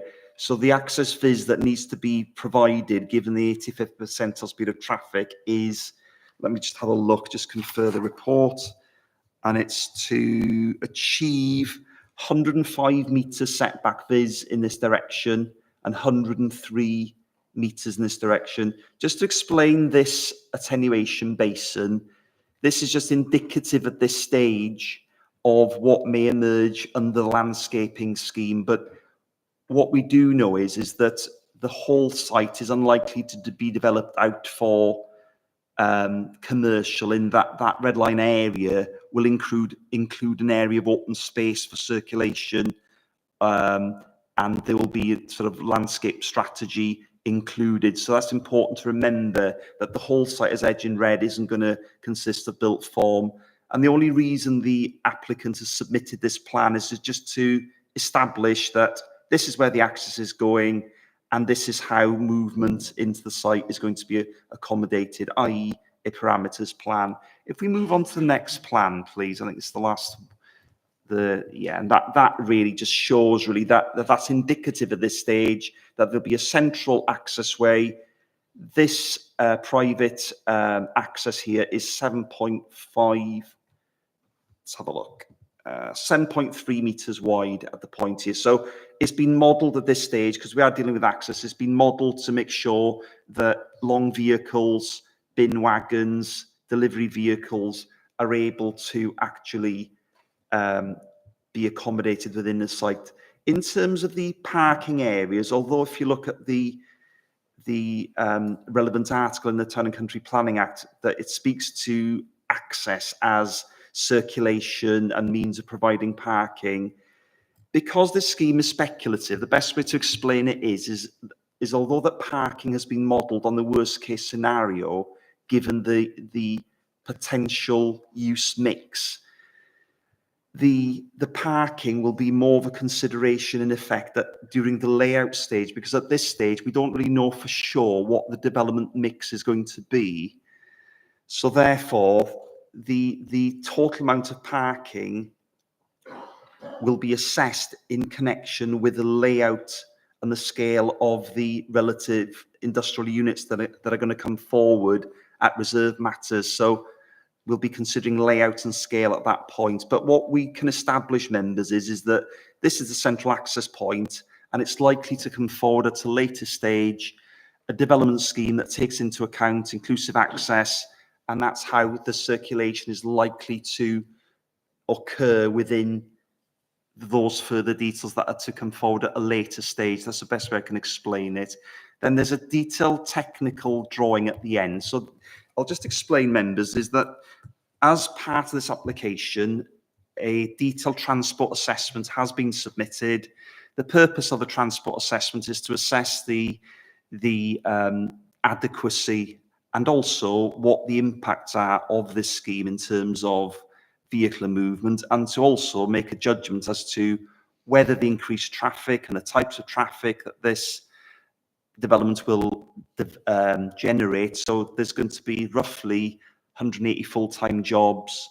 So the transport assessment has basically set out what the proposal is, and then it's also modelled vehicular movements and traffic movements at the junction with the high street. It's modelled vehicular movement at the on the corner with Pointers Lane.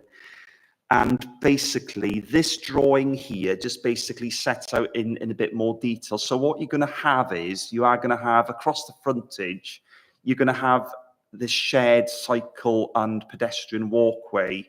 And then at this point where the road goes down to the fishing pools, there's going to be drop curb there. So the idea is that obviously it can't affect this private access, but it's trying to provide a safe crossing point between here and then across the frontage of the new residential development. So, and then these boxes here just show, and they just basically demonstrate the access phase at a point set 2.4 back, basically. And really, this drawing here accompanied a transport assessment, and it also accompanied a stage 1 road safety audit. So at the point the application was submitted, the stage 1 road safety audit had not been submitted. So obviously we as officers in conjunction with Essex Highways specifically asked for the stage 1 road safety audit to be undertaken, because it does need to be demonstrated, of course, members, that this site is not going to generate any detrimental traffic movements, and hence that fundamental question, will this development result in a severe impact upon the highways? And the outcome of that audit and also the transport assessment was subject to the conditions and the Section 106 heads of terms that this development would be acceptable. We'll just move on to a couple of other things. Members will notice in terms of quantum is what we're trying to achieve here is that in line with the Council's economic development policies, despite that stated in the report, actually the amount of B8 use is actually in line probably with the 50% that we as a council would allow. So what we don't want happening from this site when the reserve matters come forward is that they show 70% of the site is going to be B8, because it's recognised by our colleagues in strategic policy also that B8 use generally is not really, in terms of a predominant use at least, that we would want to encourage more than 50% of any industrial or commercial area becoming a B8 use. So members will note, I think at condition 15, that there is a condition specifying the upper limits of a B8 use over the lifetime of the use. And also there's a condition 16, very importantly, that under the Class MA of the amended GPDO of 2021, it would be possible following implementation of this scheme, unless those PD rights are withdrawn, that those commercial units could be converted into residential. So obviously that would totally undermine the function of the NEL2. So we as officers have made sure we've headed that possibility off through the conditions.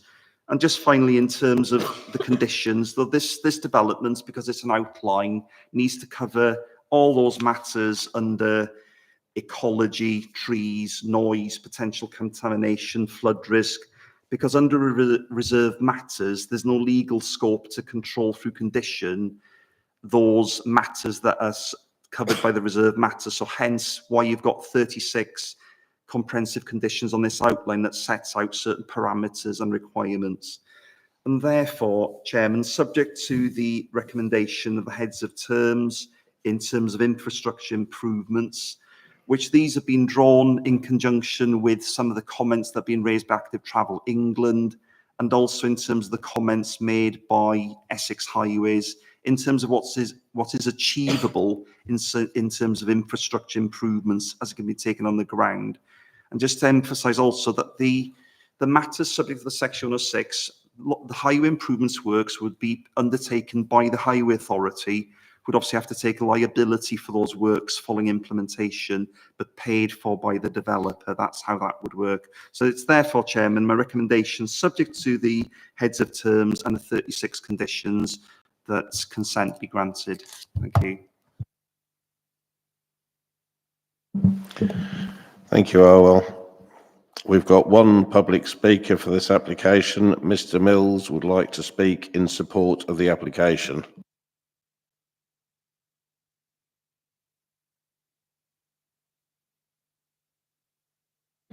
Thank you, Mr. Mills. You've got 5 minutes. Good evening, Chair, members, and thank you for the opportunity to speak in support of this application. I'm the agent on behalf of the applicants on this application and have worked closely with the applicants bring these proposals forward. As members are aware, and as the case officer has just outlined, the site is an allocated one within the council's development plan. And this is to provide significant employment opportunities through the provision of business, industrial and storage and distribution uses on the site. This application seeks outline planning permission with all matters reserved except for access to redevelop the site for flexible employment floor space that would fall within these employment use classes. The principle of development for this outline application therefore fully accords with the adopted allocation for the site. The application is supported by a range of parameter plans which establish how reserved matters applications for layout, scale, appearance and landscaping could come forward. These matters are for future consideration, but will ensure that an appropriate development can be delivered on the site in a way that responds positively to the character and setting of the area, including preserving the amenity of nearby residents. We have worked closely with officers throughout the pre-application and post-submission process, alongside extensive consultation with relevant stakeholders. This proactive engagement has led to positive changes to the scheme to the satisfaction of all statutory consultees, whilst achieving the council's aspirations for the site as set out in the council's development plan.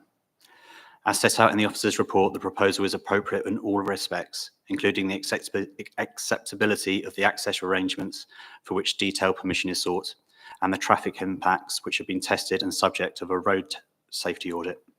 The proposals are, as your officer concludes, wholly acceptable in policy terms and would not result in any detrimental impacts.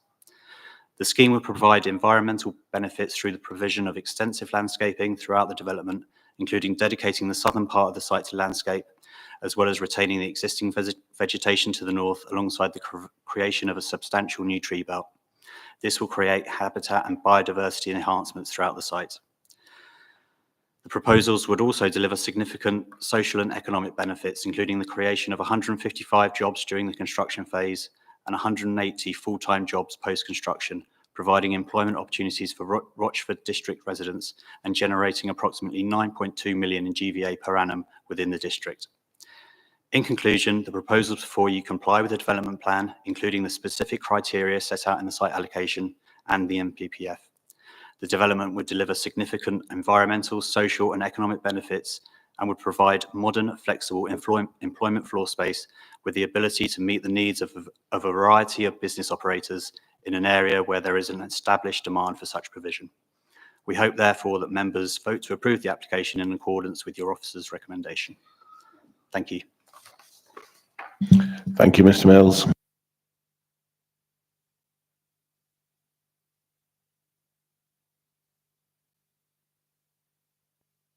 We have no visiting members, ward members, Councillor Myers, Councillor FD. Councillor Myers and Councillor FD, would you like to speak as ward members or as members, as ward councillors or members? Members, please. Committee member, please.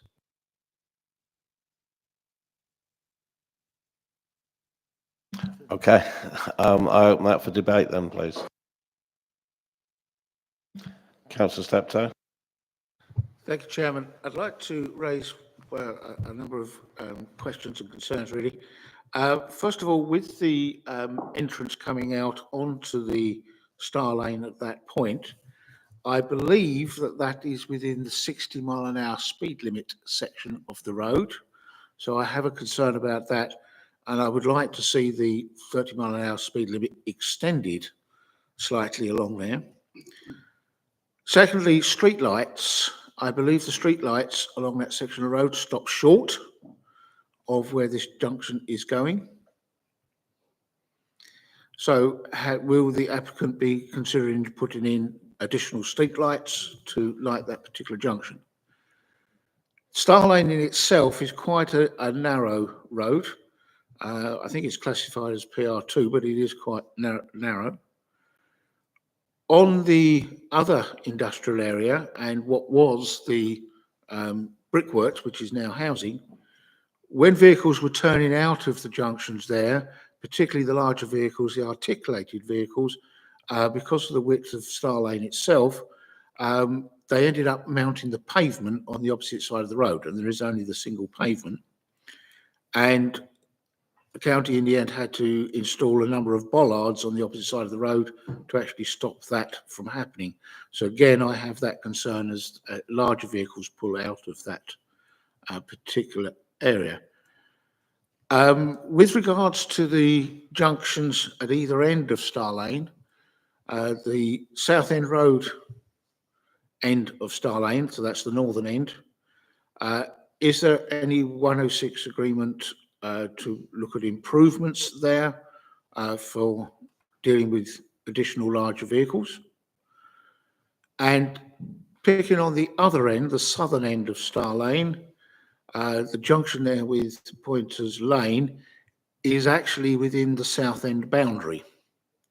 So has South End itself made any comments? And again, is there any 106 agreements, etc., or even 278 agreements to actually look at improvements on that very sharp, narrow corner? I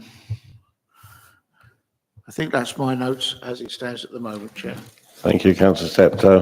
Howell. Thank you, Chairman. I can come back to those directly. So I did cut my presentation short. So I've got in my notes here that, yeah, you're absolutely correct, is that I've got here that the speed limit changes from 60 to 30 to the north of the proposed access. So basically, in the actual road safety audit, what it does, it sort of basically identifies what the issue could be, the safety issue, in terms of drawing out from the central access and conflicting traffic movements. So if a vehicle is going at 60 mile an hour, the forward stopping sight distance to that access point needs to be much longer. So as part of the road safety audit, and as part of the proposals that will be undertaken by Essex Highways, that 30 mph will be extended much further towards Pointers Lane, basically, to offset that risk. In terms of street lighting is also mentioned in the transport assessment. So in terms of the street lights, is that there will be works undertaken under the section 278. So that is something that will be bound. I haven't gone into too much detail of the contents of the section 106 agreement, but that will be, I've written down in my notes here that in terms of there'll be a detailed design stage assessment. So there are certain parameters that the developer will need to ensure that they undertake, but to implement the highway improvements and the precise technical detail would be worked up by highways, as would need to adopt these works. And basically that is going to be worked up as part of what will be bound by within either the section 278 or it'll be bound by the section 106. So these concerns that you share will be addressed through one mechanism or the other. In terms of the points you raise about traffic on the Pointers Lane end that belongs to South End, is in the South End district, and then also the is it the mini roundabout at the top of the High Street. So the answer to that would be is that the actual transport assessment itself and the stage 1 has modelled that, so that it's asked the question, by this commercial scheme going ahead and the kinds of traffic involved and the vehicle movements per day, it's basically come back and said that there are no impacts, either severe or any impacts that would require or justify any infrastructure improvements to those junctions. So that was the answer to that question. So if the stage 1 had said, well, yes, actually, the geometry and the radii of the roundabouts are not adequate, but they haven't come back and actually indicated that's the case. Thank you, Orwell. Councillor Steptoe. Thank you, Chairman. A couple of points I'll come back on, but I'll pick up on that one you were just talking about. The junction at Pointers is not a roundabout. It is a natural curve that goes round. If you're coming from Star Lane, it goes round to your right, with a ghosted right-hand turn lane in the middle of it, in the middle of a very narrow road. So that is my concern, is that articulated lorries as it is find it difficult to get round that particular point. So I do have a concern about that, and that concern remains. The only other thing that I forgot to ask was with regards to the pavement footpath coming out of the site going in a northern direction, will there be improvements on the side of the road to link that in with the existing footpath that is on the eastern side of Star Lane that stops at the new housing development? Thank you, Councillor Steptoe. Well, you don't have a photographic image of that particular section of the road, do you? Images.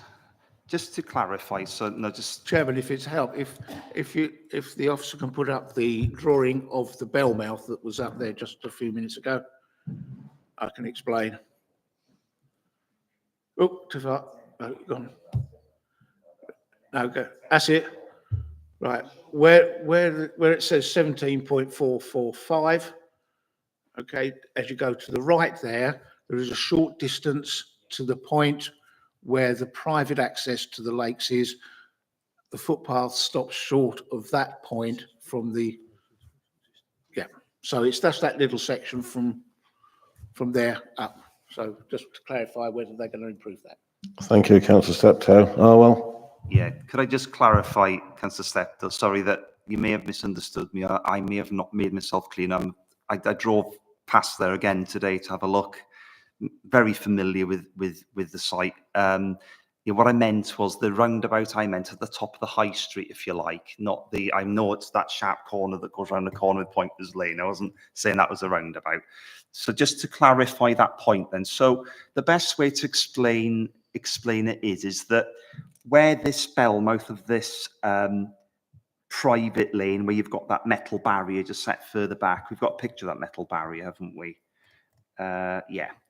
So to answer Councillor Steptoe's question is that to bridge the gap where there's a gap currently between the point of where the central access to the site will be and the pavement along the frontage of the Wimpy development, you mean, isn't it?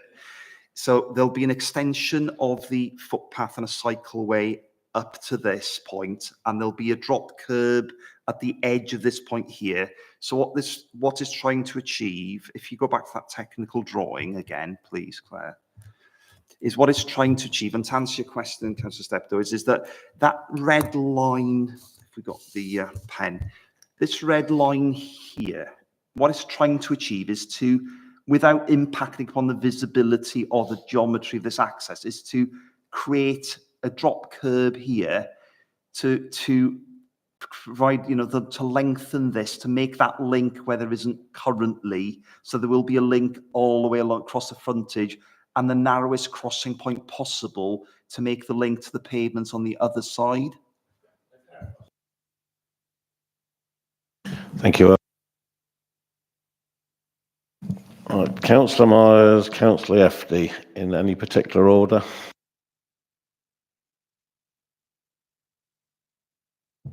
Thank you, Chairman. A couple of bits. One, and I'll explain why. In my opinion, the whole premise of this application, I think, is in doubt. If you look at page 7.16, paragraph 2.10, the site is allocated within the current core strategy as a new development land under policy ED4. Future employment allocation. The subsequent allocation plan provides further details throughout. South of Great Wakefield. This site was allocated in compulsory manner to allow for the allocation of the existing Star Lane industrial estate as a brownfield housing allocation. The existing Star Lane industrial estate has not moved. It's got no intention of moving. So this is not a compensatory thing. This just seems to be a speculative move on the developer. I can move on to 7.18. That's when I made my note. Right, we've just decided on the development, which was an office block, turning it into flats.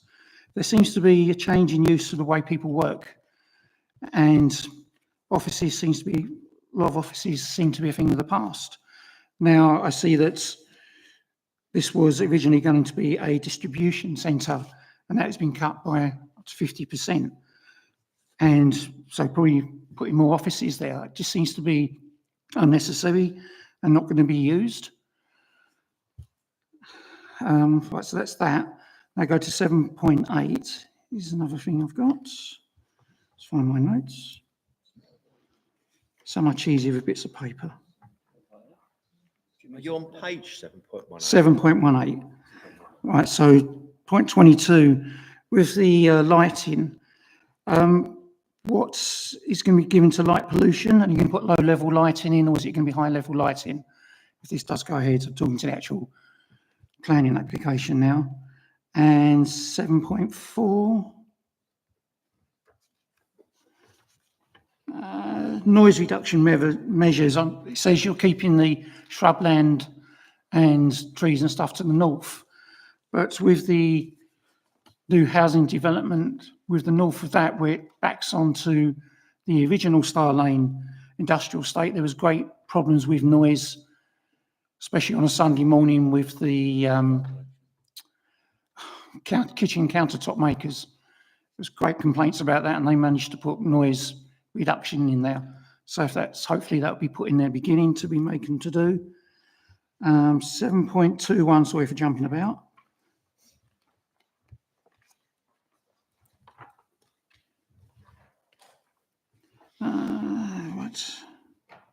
Right, crossings of Star Lane.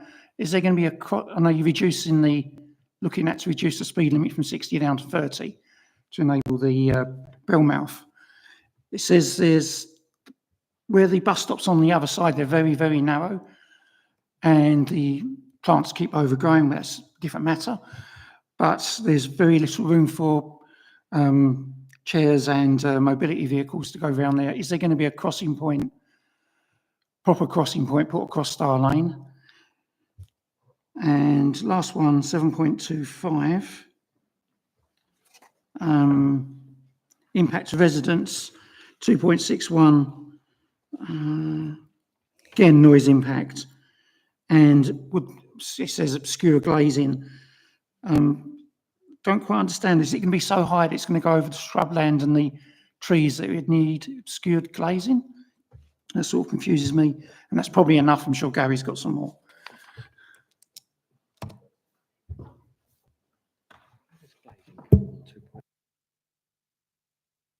Thank you, Councillor FD. I will, before you answer. Members, we're fast approaching the 2-hour mark. The meeting has now lasted these 2 hours. I'd like to move a motion without notice in line with Committee Procedure Rule 9N to extend this meeting for as long as necessary in order to complete the business. Do I have a seconder, please? Thank you, Councillor Stanley. Could I have a vote of hands on that, please? Those in favour?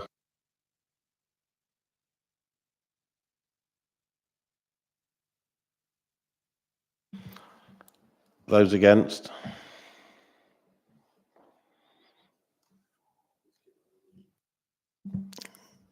Those abstaining?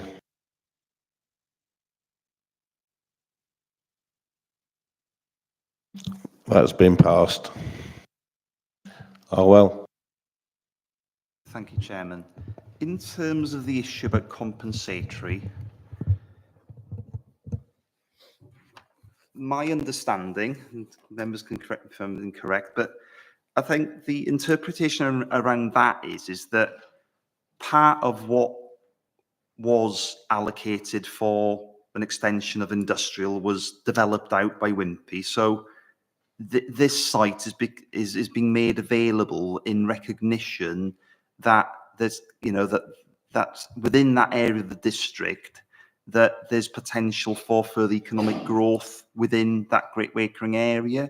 And that's my understanding, is that's why it was allocated, this site. So I appreciate what you've got at the moment is a very fruitful and productive Stalin industrial estate consisting of lots of units that are doing very well. I visited them on a few occasions.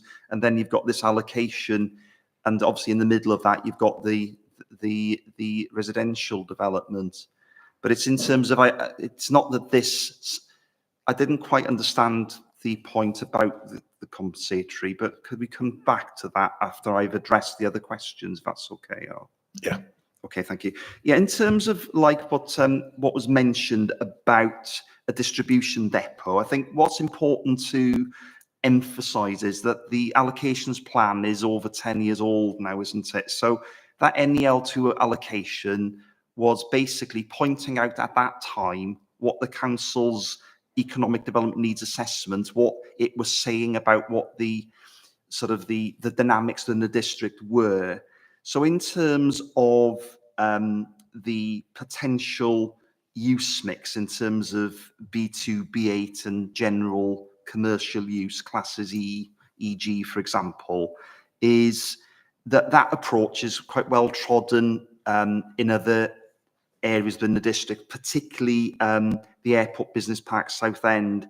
And basically, in terms of how we approach the balance of use mix, for example, it is very much informed by up-to-date data, and especially the EDNA, the Economic Development Needs Assessment. So that, in terms of, I think the problem is with the NEL2 allocation and what the allocations plan said, I think we'd all admit that it's rather out of date. That's the only response I can give in that respect. In terms of lighting, I would say, given the definition of layout under the article of the Town and Country Planning Development Order, lighting would be considered under layout at reserve matters stage.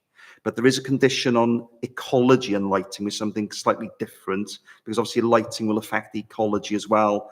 But basically lighting, you know, what the lighting columns are, where they are, what lumens, what, you know, all this will be looked at layout stage. And then you mentioned the issue around landscaping. So I appreciate there is some inference to creating buffer areas, particularly in the light of sort of safeguarding amenity. But again, that landscaping plan will be something that members will have the opportunity to consider when that detailed landscaping scheme is submitted. My understanding is there is, to answer that question, there's no crossing point as such that's been, so that technical drawing that we looked at with the access viz, etc., and within the road safety audit and also the transport assessment, it doesn't speak to any crossing point per se. Were there any, I think I've addressed all your questions, have I, Councillor Efty? Thank you, Arwell. Councillor Efty, could you come back on that compensatory? Yes, pleasure.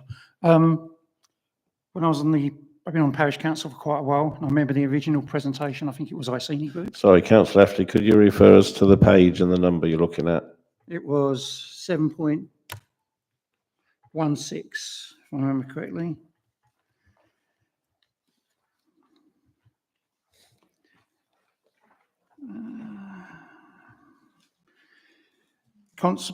Where the original Star Lane 2.10. Yeah, 2.10. Compensatory manner to allow the allocation of existing Star Lane industrial estate. When this was originally presented to the parish council, because I wasn't on the district council then, this was given to us as the original Star Lane industrial estate, which is still there now and working very well, was going to be moved. That was going to be allocated for housing, and that was originally going to be moved to the bottom corner of Star Lane and Pointers Lane. The inspector, in his wisdom, decided that that would put us too near to Southend, and we seemed like it was becoming part of Southend, and decided to move that allocation nearer to the Brickfields estate, which is now the Sandy Crescent. So the original Star Lane estate hasn't moved. So this, in my opinion, this brings this whole premise of this application into doubt, because what was promised was going to happen has not happened. That is my point on that. Thank you. Thank you, Councillor Efty. Orwell? I think basically the 2.10, it was this has been accounted for. It was written in commentary, but I'm not debating what Councillor FD is saying as it has happened. But we have to do remember, I would refute that claim in terms of it's an NEL allocation, isn't it, for commercial use? So although there might be nuances around that paragraph which calls into doubt how the site was envisaged and what would happen in future in terms of how the existing estate might develop or not develop, it doesn't move us away from that it is within the allocation plan for the use that we're considering this evening, Chairman. Okay, thanks for the answer. I'm sure Gary's got something now. Councillor Myers. Yeah, I'd just like to raise a few parts. Firstly, going back to the allocation plan, our core strategy adopted version from 2011. It says of the Star Lane Industrial Estate, it has good road access to the site level, adequately serviced for its purpose. However, it has poor strategic access. So how is building an estate 100 metres up the road going to improve its strategic access? That's my first question. The second one, I believe you said the new site has 3.2 hectares, the total red area, half of which is a lake. And that's going to replace a site that is currently 5.8 hectares in size. And we've already discussed it. One of the issues is the fact that Rochford District Council doesn't own Starlone Industrial Estate. So we are going to put another industrial estate the other side of a block of houses and sandwich the residents between two industrial estates, because the chances of Starlane Industrial Estate moving is very slim. And the basis for this was totally that Starlane wasn't going to exist anymore, as Councillor FD has just said, which has gone out the window. And we're then looking at an undercurrent of this, well, it might possibly end up as residential. I think the whole application is totally out of order, to be perfectly honest. A few other points. Much has been touched on. Councillor Myers, before you move on, can I just have a look at the point you just made? Oh, well, can you just point that out, please, with the two industrial estates? Councillor Myers has just made a point that there's two industrial estates either side of a housing development. Can you just point that out for us, please? It's on the overhead, the plan view. There you go. You've got Starlane Industrial Estate to the north, then the section of houses, new sets of houses, and then you're going to build another industrial estate the other side of them. Bring back the industrial estate. So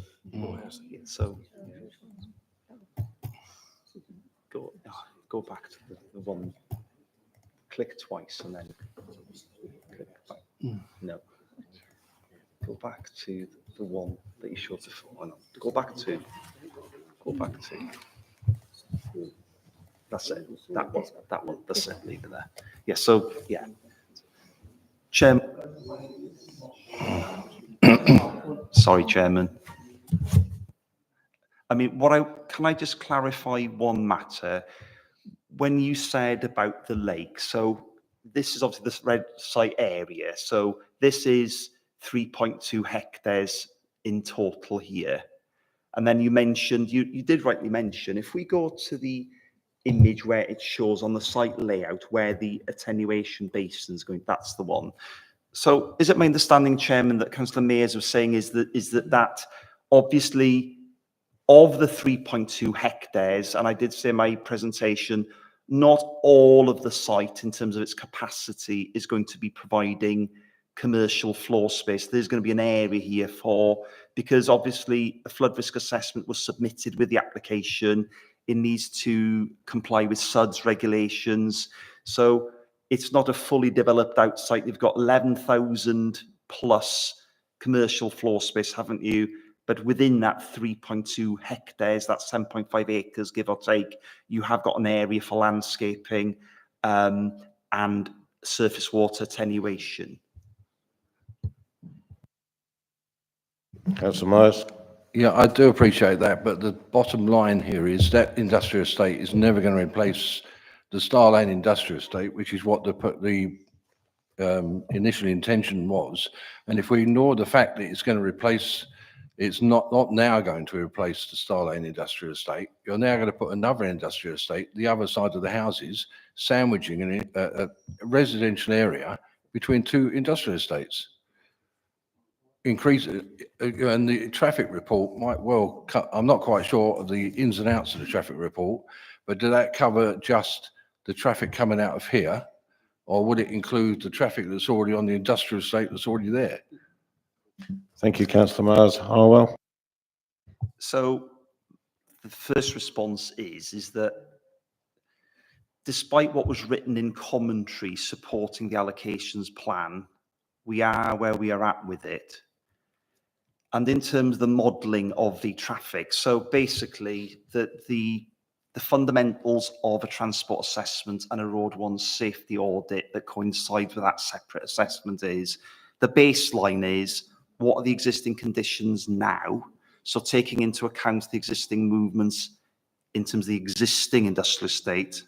And I think, you know, we're looking at this development, aren't we? Despite the commentary in the NEL2 application, we're looking at this development based on knowing no one is saying at any point in time of this current day that the existing industrial estate is going nowhere. No one is saying, but I do accept that if that stays and it is there already, then you are correct that factually, I'm not going to use the word, I'm not sure whether it was used, but sandwich, but obviously there will be a residential development in the middle between two commercial premises, won't there, of quite some large scale. But in terms of the modelling then, is that the modelling that looks at traffic movements has taken account of what's the traffic movements along the road already. So it's accounted for the existing industrial use in the transport assessments and the modelling for this site. All right, thank you. Thank you, Harwell. Councillor Stanley. Thank you, Chairman. One moment, Councillor Stanley. Sorry, Councillor Myers. Yeah, as I say, the other one's basically much the same as Councillor Efty's 2.61 on page 7.25 is the noise, the buffer zone, and it said the buffer zone is just the small track that goes up towards the fishing lakes, which is, it actually admits in the report isn't sufficient. And personally, I don't think, A, the village doesn't need another industrial estate, and B, the residents do not want to be sandwiched between two industrial estates.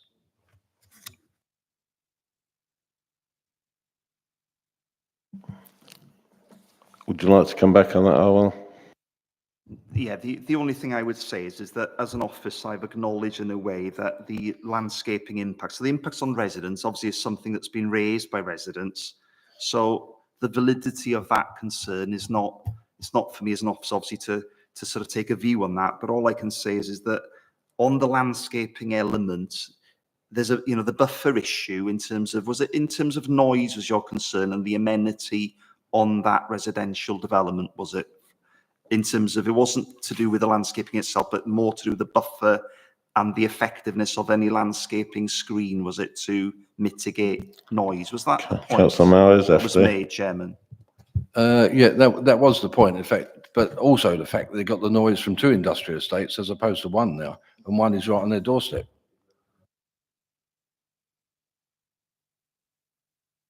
The one thing I would say, Chairman, is because I think that although the site parameters have been set out there indicatively, what potentially could happen, although that attenuation basin probably is something that will emerge at reserve matter stage, because I think that's the lower end of the site levels.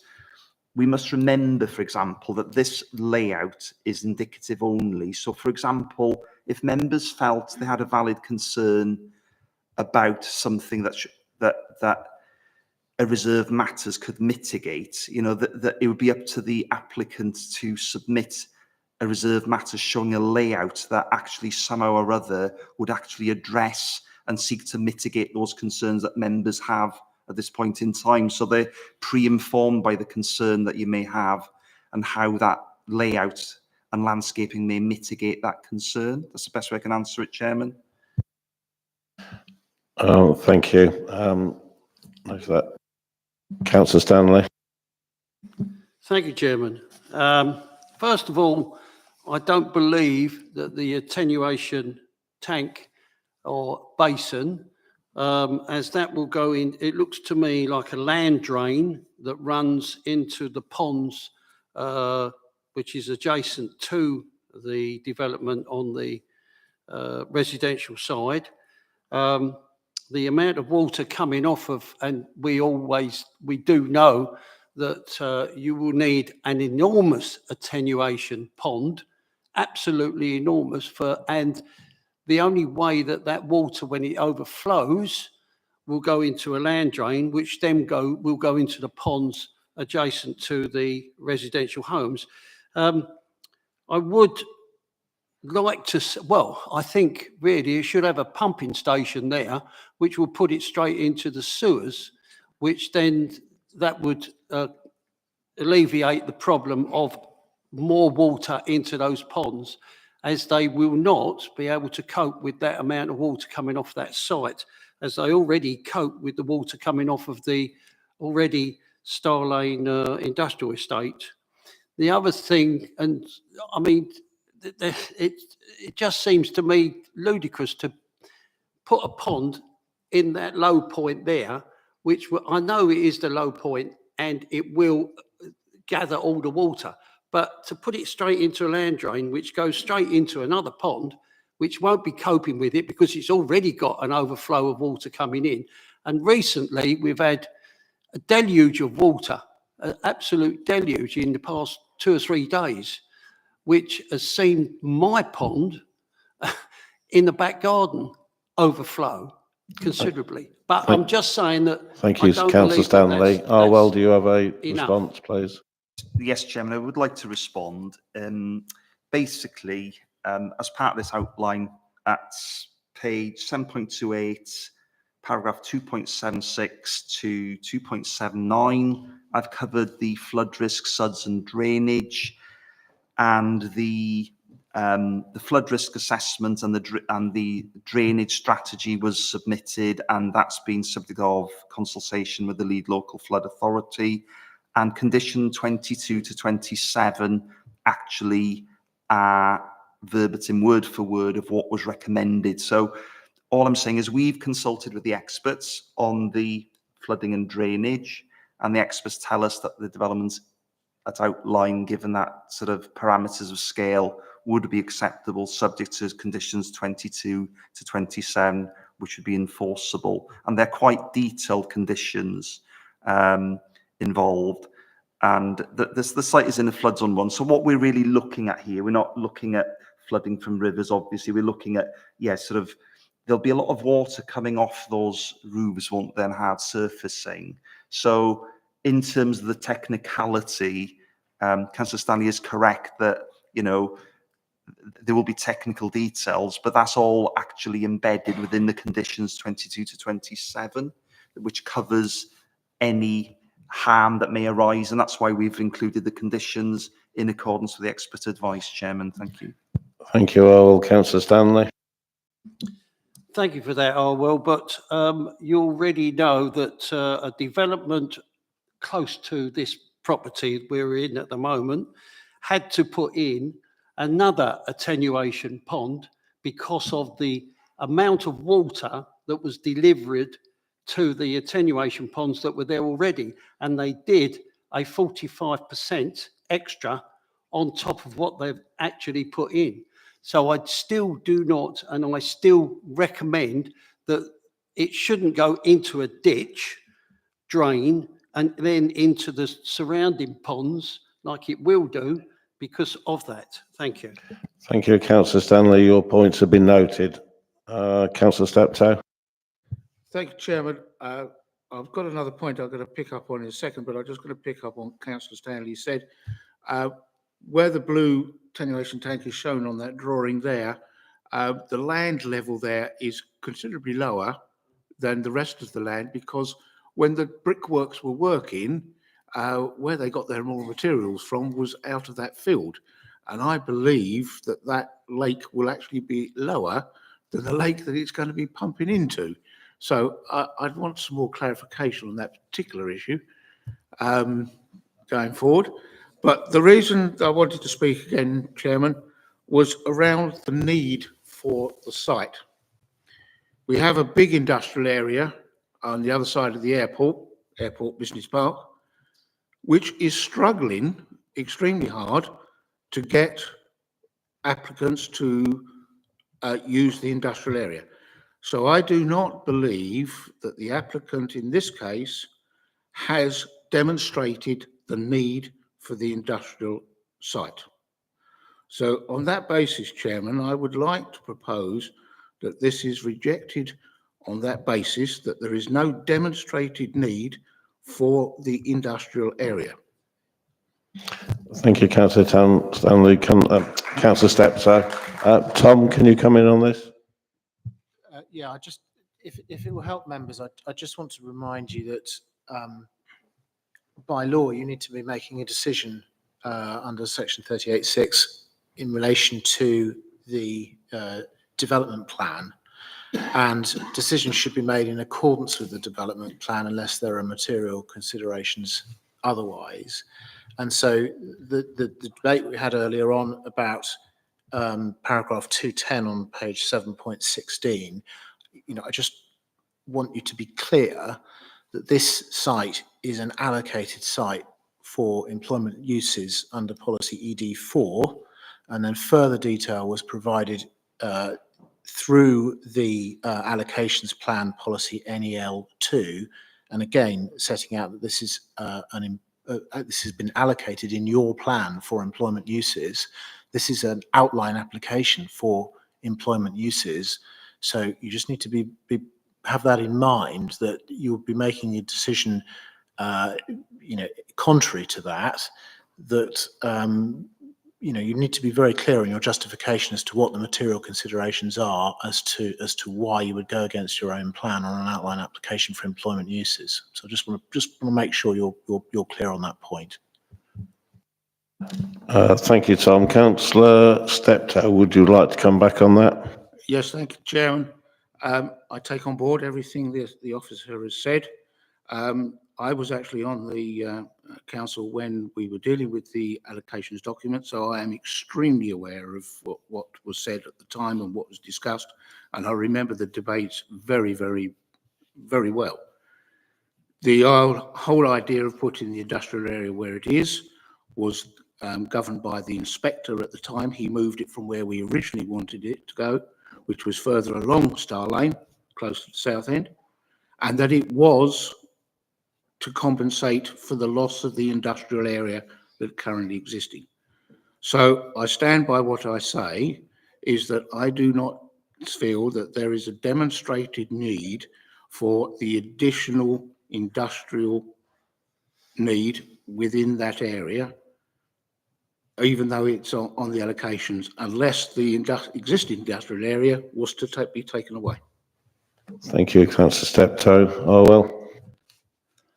Yeah, just to add what was said before, is I think the issue that members will have, obviously, in defending a decision is you must also take into account the economic development needs assessment, and our colleagues in strategic policy and previous applications I've dealt with clearly show that there is still a demand for commercial and storage space commensurate, that 50%.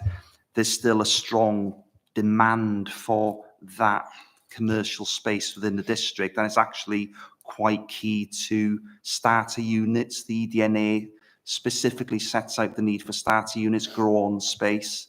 So unless members have got any evidence to the contrary of what the EDNA says, is that obviously members have to take that into account. Thank you, Chairman.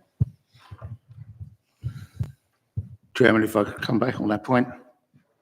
1 second, Councillor Steptoe.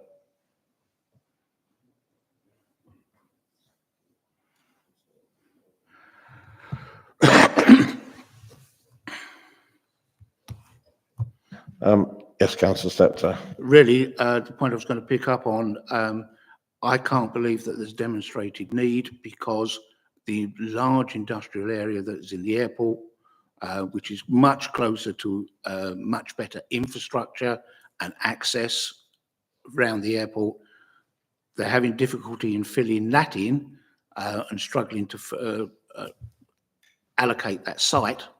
So I cannot see how that demonstrates a need in Great Wakering.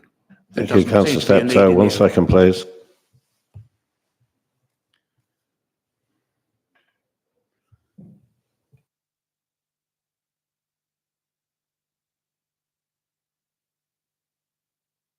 Tom, can you come back on that, please?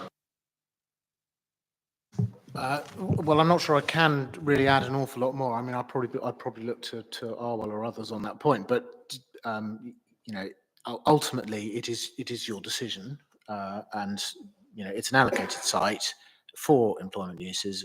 If you were to come to the conclusion that there was no longer a need for employment uses, then you know, that's a decision for you. But I couldn't comment on whether that is in fact true or not. I wouldn't know. So effectively what you're saying is we've got in front of us, we've already agreed that this site is allocated for employment use. And if we want to change that because there is other sites which are not being fundamentally used at this moment in time, that is not to be determined at this particular meeting. Oh, well, would you ever come back on that? The only thing I know from being extensively involved with cases at Airport Business Park South End is that I think in terms of reserve matters and full applications that have come forward since the original outline 15381 or something it was, wasn't it?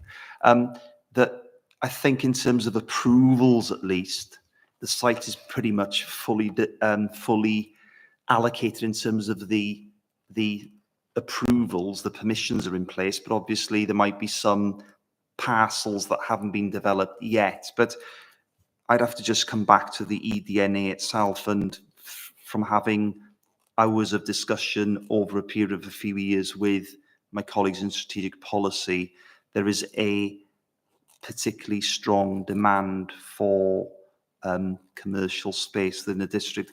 Members will recall, was it last few committees, there was a change of use application for a site. But what I'm saying is in terms of that there are businesses in the district that are looking for space and they're finding it difficult.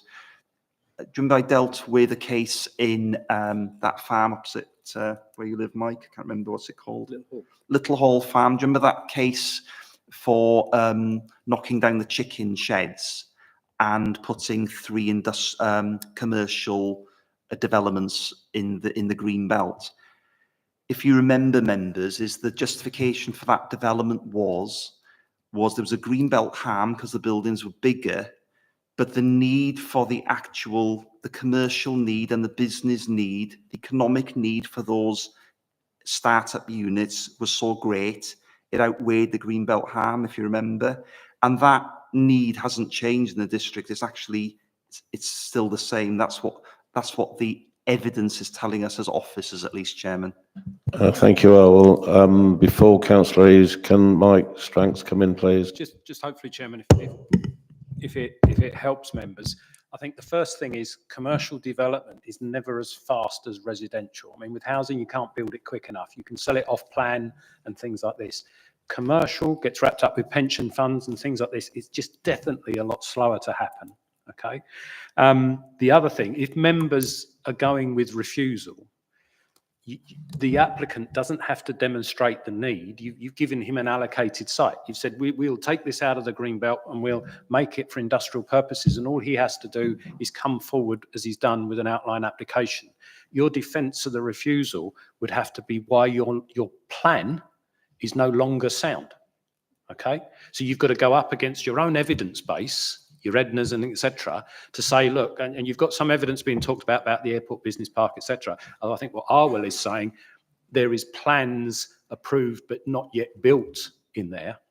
And if what I'm saying about commercial generally as a pace being slower, it's not surprising that some of your industrial areas and commercial areas are ticking along, if that, whereas residential, if you're making that kind of comparison on need, I'd caution you against that. But it's your decision. But if you make a decision to refuse, the defence, should the applicant appeal, is you've got to try and undermine your own allocations plan that was found sound by a previous government inspector, albeit he moved the site, okay? You're up against the primacy of the development plan. So you've got to, in the reasons you give, you've got to be able to evidence enough to be able, when challenged, to convince an inspector, should the applicant appeal, that tonight's decision is right. Thank you, Mike. Councillor Eaves. Thank you, Chair. I get the feel that we're on sticky ground here.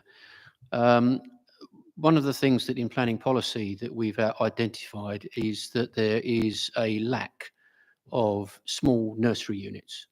And that is one of the things that, if this was to go ahead, I would imagine that the developer would be looking to include, because there is a demand for that element of industry. The other thing is a bit more fundamental. When the presentation started, the first thing you said was that the land is level. So if the land is level and we have can we have the layout back on the screen again? If the land is level and there is a layout that we're looking at there that shows the actual layout of the area that we're talking about. No, not that one. That one, yeah. Is there a reason why we can't move the balance pond up the top? Now, I hear what some people have said, that there is a gradient to there, which has gone into contradiction to what we've been told in the presentation. But if that is the case, and we can move the balance pond up the top, which gives then a green lung to the housing estate there, that then is going to throw into question the position of the entry onto the site. But it does seem to be a rather obvious question to ask.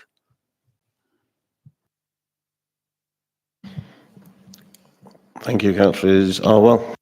Okay, so apologies if it's relatively level, but it isn't level, because obviously I've been there, walked on the site. So apologies, members, if you felt I've misled you.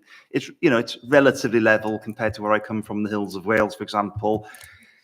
But in terms of what I did say before, didn't I, about the layout? So you are correct in saying that because what we're dealing with is that red line, isn't it? And something that is to follow within that red line. The only fixed point that members are being asked to comment and make a decision on now is that access point, isn't it? So you are actually correct to identify that because within a reserve matters application, all other things being well, and providing that the general strategy for the drainage wasn't undermined, at reserve matters, I think the issue is that it would be difficult probably to fit in within the parameters of that site, given the fixed point of the access, wouldn't it? It might be difficult then to accommodate, but basically there could be a further application for access to show an access road coming down towards that blue lined area, that attenuation pond. So at this point, nothing is absolutely fixed in stone other than that point of access. But if, under the reserve matters, everything else is not fixed, is it, at all? Layout, external appearance, scale. And to address that issue around the starter unit is certainly when the layout and the scale comes into play at reserve matters, we'd be looking exactly at the layout and scale. Well, what size units are we that long block, so we sit to the right-hand side, is that split into 7 little starter units? That is something that we could actually determine under the heading of scale. But in terms of, so was it, Chairman Consleeves, that you were saying that is it the point that if that attenuation pond was moved to create a buffer, are you saying that you would find it more acceptable? Is that the point that's raised, Chairman? Councillor Eaves. From my point of view, yes, because it does create a green lung between the industrial estate and the residential area.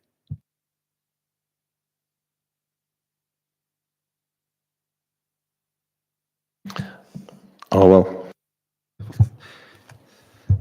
Well, as I said, really, in terms of the layout, I think the issue is that for me, if for that question to be answered, I think you'd have to have a fair idea of, in terms of those conditions, was it conditions 22 to 27, flooding and drainage? The question I think that would pose is whether then the flood risk analysis and in terms of the drainage strategy, they'd have to revisit that, but it's not actually potentially impossible. But I think we'd be dealing with potentially, I think the access probably would have to potentially change, especially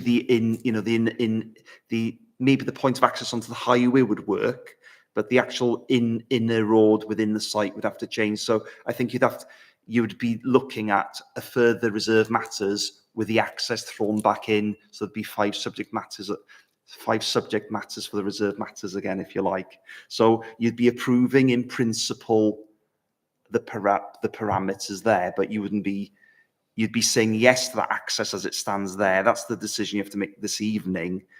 But if, for example, the indication is now that when it comes to reserve matters, you're not going to accept that layout as it's shown in indicative there, then they're going to have to change the access as well at the reserve matter stage as well, aren't they? And rejig everything around to make it fit the aspirations to create that buffer at the northern end of the site, haven't they? Thank you, Earl. Councillor Constable. Thank you, Chairman.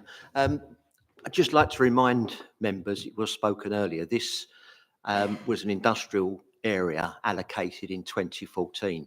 That was before all the houses were built.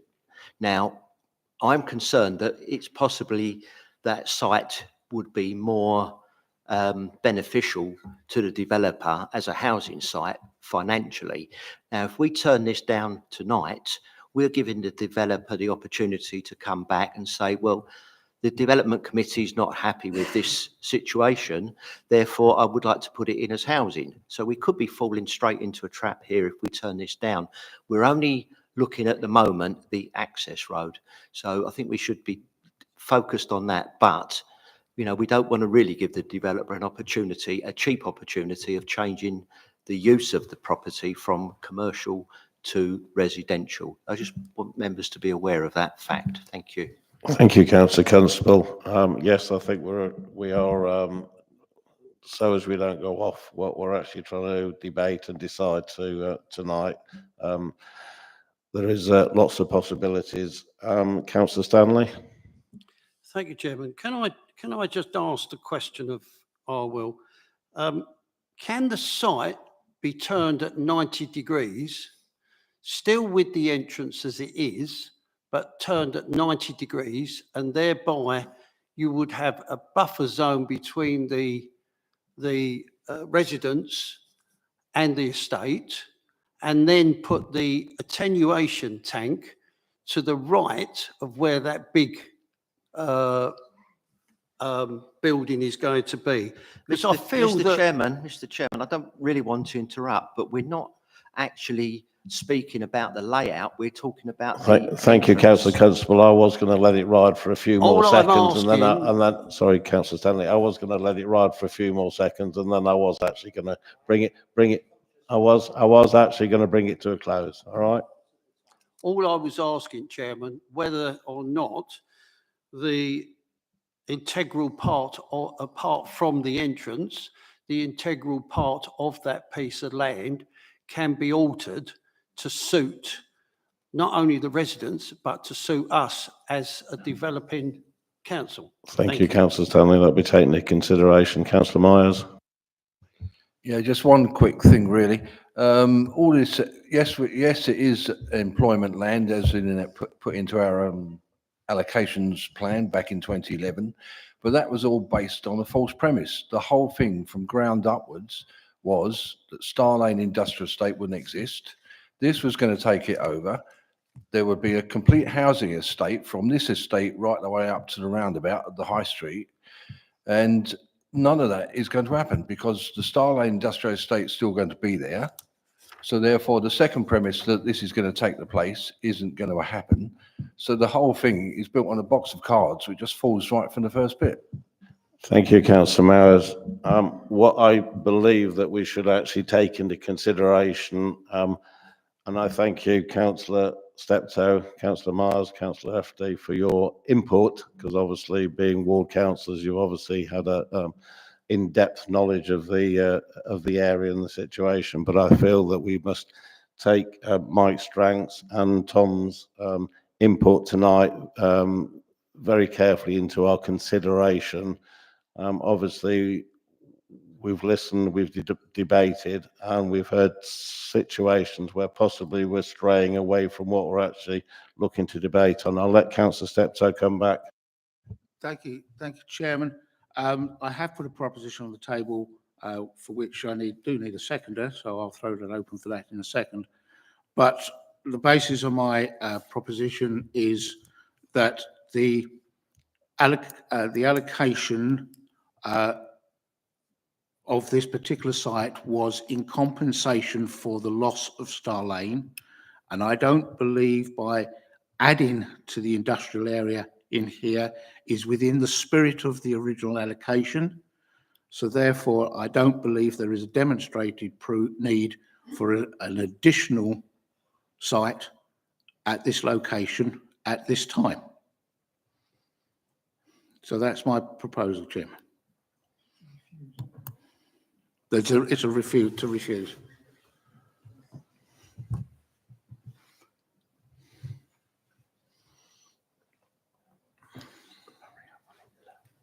Bear with me, members.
Councillor Steptoe,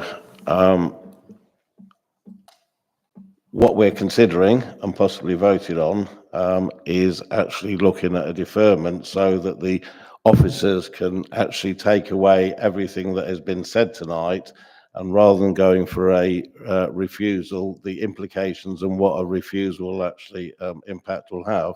If we go for a deferment, then the office can actually take that away and actually come back to committee, so that we've got a total picture of what we're actually looking at, particularly in the fact that we actually did put this allocation through for employment land. Would you like to come back on that? Thank you, Chairman. I hear everything you say, and I'll take on board the officer's advice, but I still stand by my proposal that in the allocation, the intent, rather than the spirit, or call it which you wish, was that the existing industrial area would be removed and redone as housing, and it has been redesignated for housing. That is all part of that allocation. And that the applicant has not demonstrated a need for an additional industrial area on this site at this time. Thank you. If we go for a deferment, we can actually find the actual information and bring it back to committee so that we actually know exactly what we will be voting on and the implications of that. I think it's already in the documentation, Chairman. It's already in the documentation.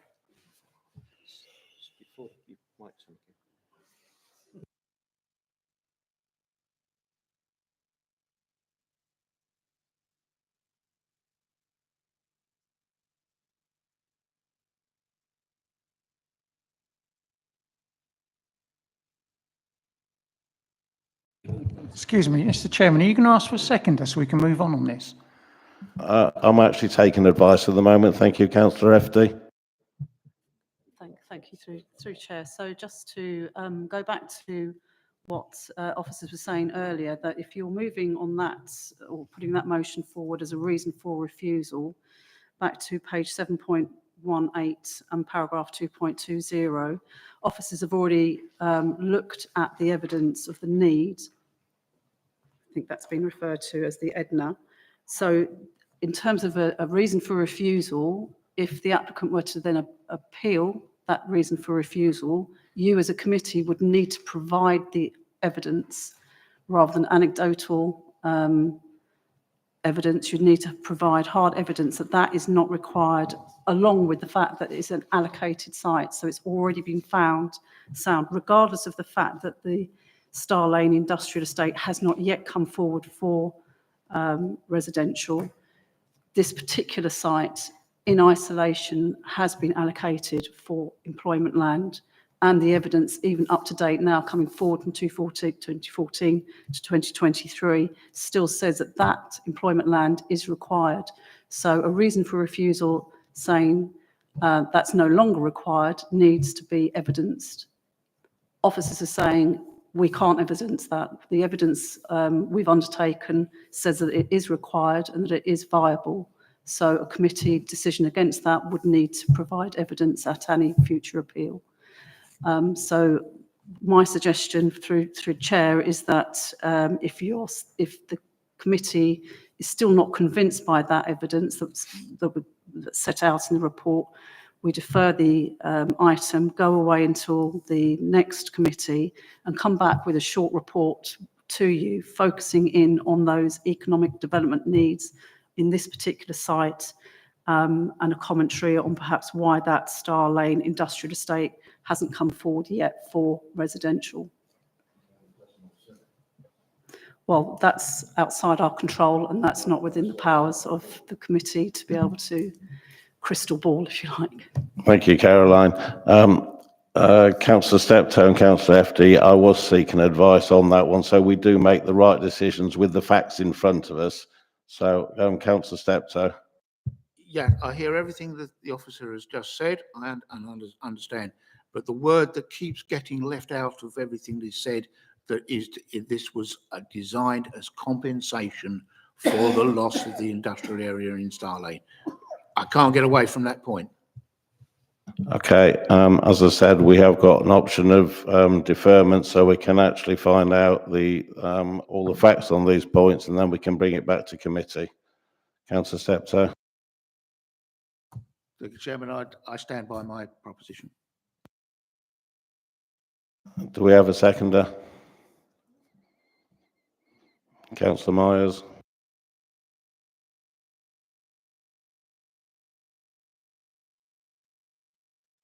Councillor Steptoe, could you read out your proposition?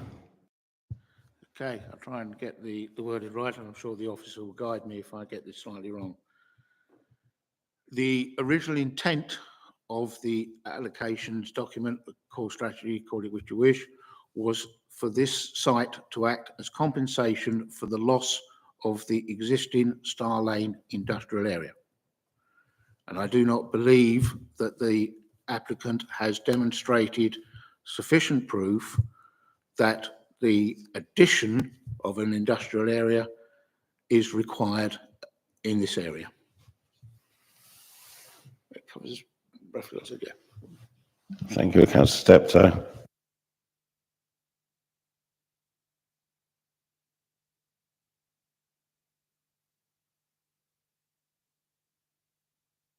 Councillor Eaves. Point of clarification, please. Is it the applicant's responsibility to prove this or the council's? Tom. Well, in simple terms, this is an allocated site, so the applicant doesn't have to prove what the original intent of the allocation was, or whether or not there's a need for employment on this land, as Mike has already set out. This is an allocation site. It's allocated for employment uses, and an application's come forward in outline for employment uses. So I think it's about as clear as it possibly could be, and I would really seriously urge caution. Thank you.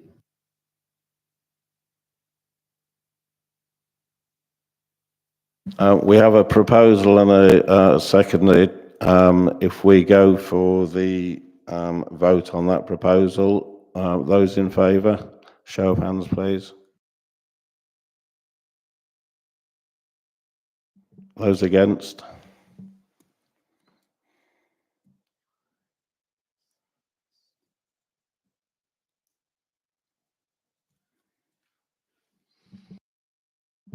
Those abstaining?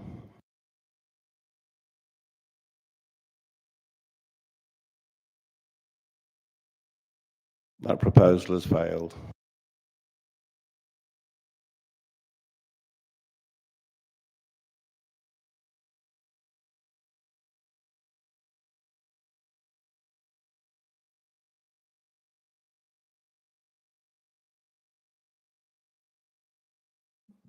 Could I make a proposal, please, Chair? 1 second, please, councillor.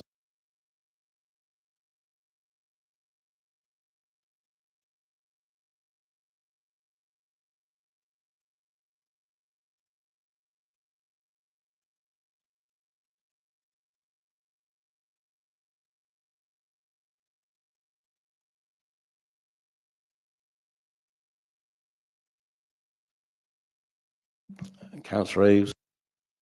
I'd like to propose, make a proposal there that we do defer for the point of clarification on this matter with regards to what Councillor Steptoe has brought up, the allocations, etc. Thank you, Councillor Eaves. Councillor Stanley. I'd support a deferment on the basis of on the industrial estate and whether or not the Star Lane is going to be used as. Okay, thank you, Councillor Stanley.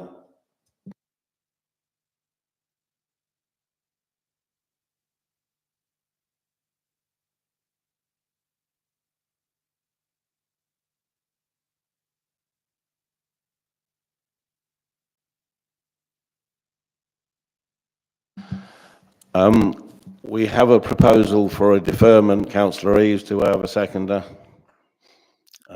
Councillor Knight. Do you have a show of hands for a vote for acceptance on a deferment?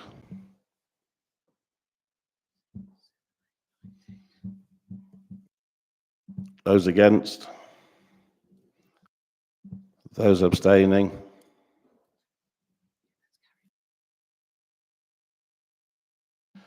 That motion is carried for a deferment.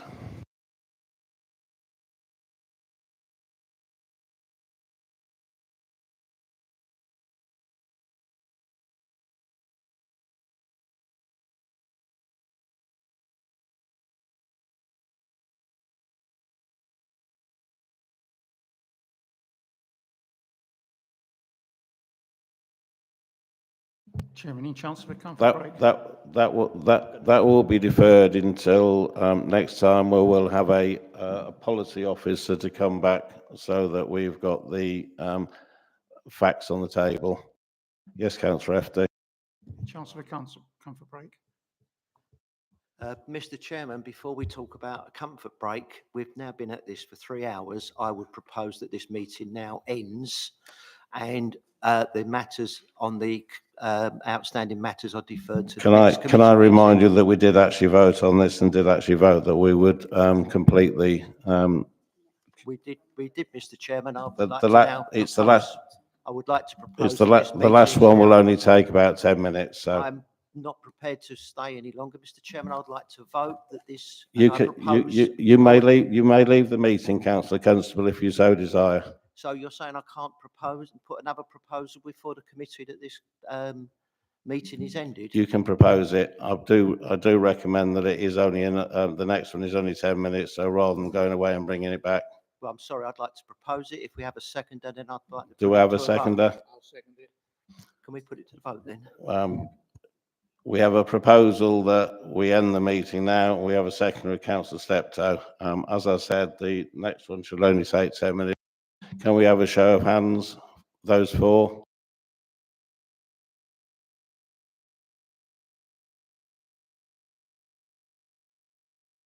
Those against?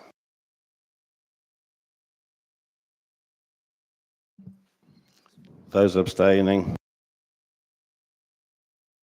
That motion has failed.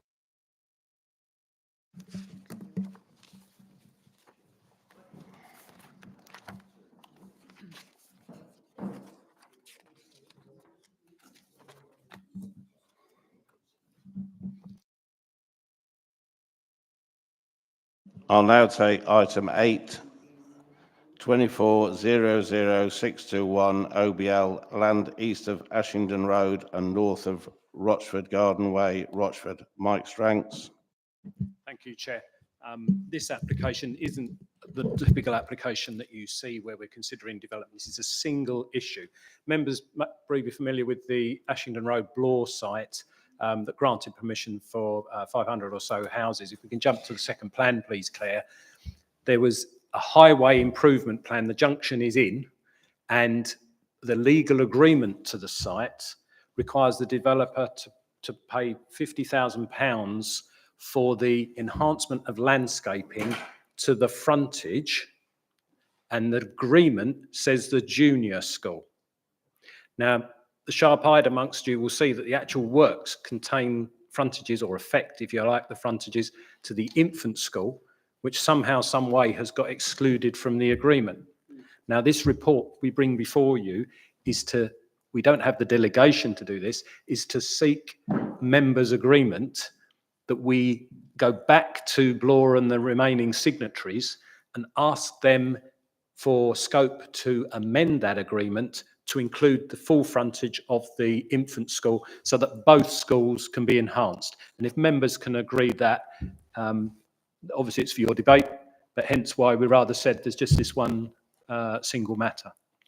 Thank you, Chair. Thank you, Mr. Stranks. There are no public speakers, no ward members. I ask any committee members wishing to speak. Councillor Stanley.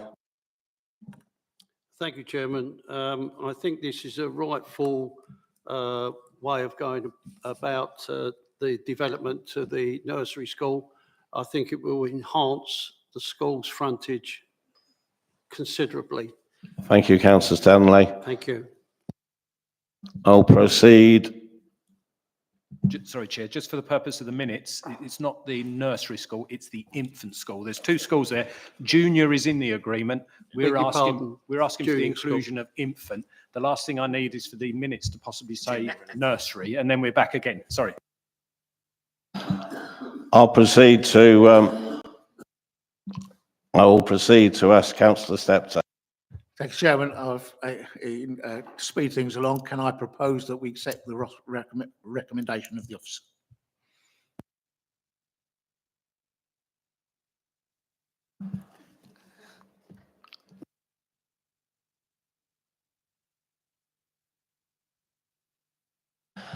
Do we have a seconder? Councillor Knight. We have a proposal from Councillor Steptoe, a second by Councillor Knight, that we accept the motion from the officer. Show of hands, please. All in favour?